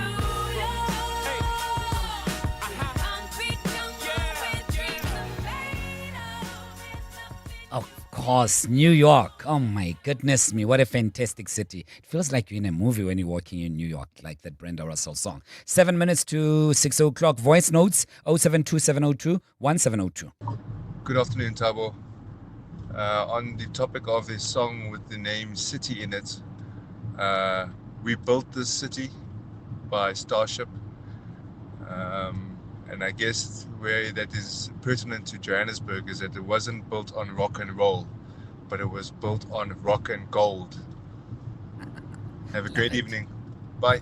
The name of a city, New York, New York, sung by Frank Sinatra. Great song, Nicholas Florida. Kyoto. Start spreading the news.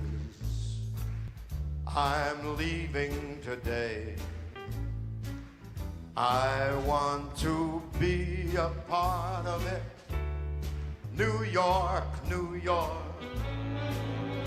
These vagabond shoes.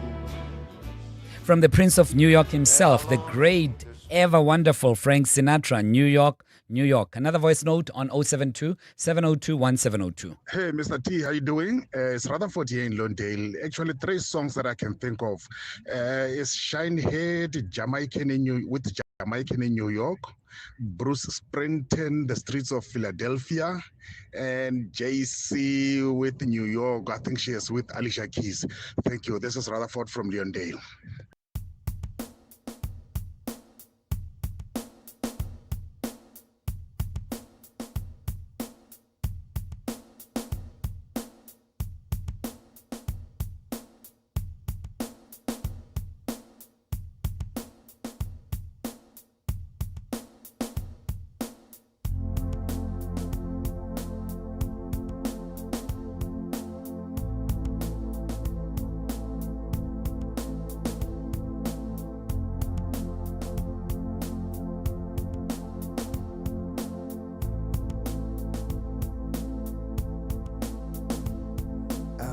Bruised and battered, I couldn't tell what I felt. I was unrecognizable to myself. I saw my reflection in a window and didn't know my own face. Oh brother, are you gonna leave me wasting away on the streets of Philadelphia?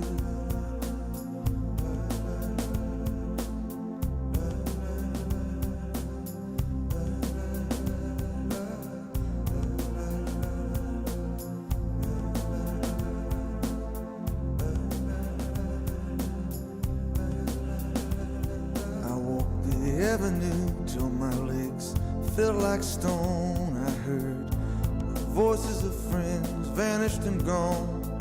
At night I could hear the blood in my veins, just as black and whispering as the rain on the streets of Philadelphia.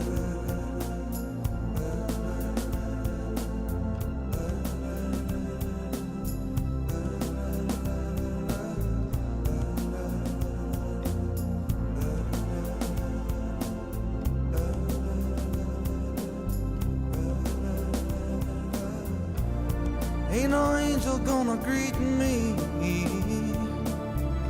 It's just you and I, my friend. And my clothes don't fit me no more.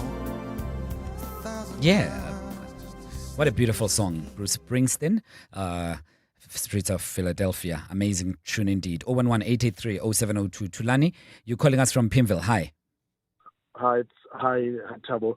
I come to a song by Oleta Adams, New York State of Mind. You really want to make me cry, hey? You want to embarrass me in front of all our listeners and I must become a soppy little boy. I'm revealing our age. You are indeed. Fabulous song. All the best, Tulani. Keep well. From a neighborhood, hop a flight to Miami Beach or to Hollywood, but I'm taking a Greyhound on the Hudson River line. I'm in a New York state of mind.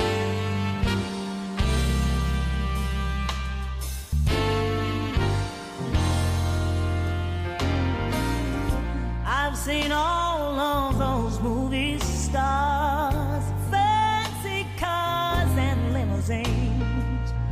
I've been high in the Rockies or under the evergreens, but I know what I'm needing, and I don't want to waste more time. because I'm in a New York state of mind. Great broadcaster Stephen Grootes reminded me that this is the original by Billy Joel. I didn't know you were that cool, man. I'm wasted on talk radio. Aren't you just? Aren't you just? I love spending time with you. It's been amazing. Stephen is on between 6 and 8. Have a fabulous one as we say goodbye to you with this beautiful tune. Have a great one.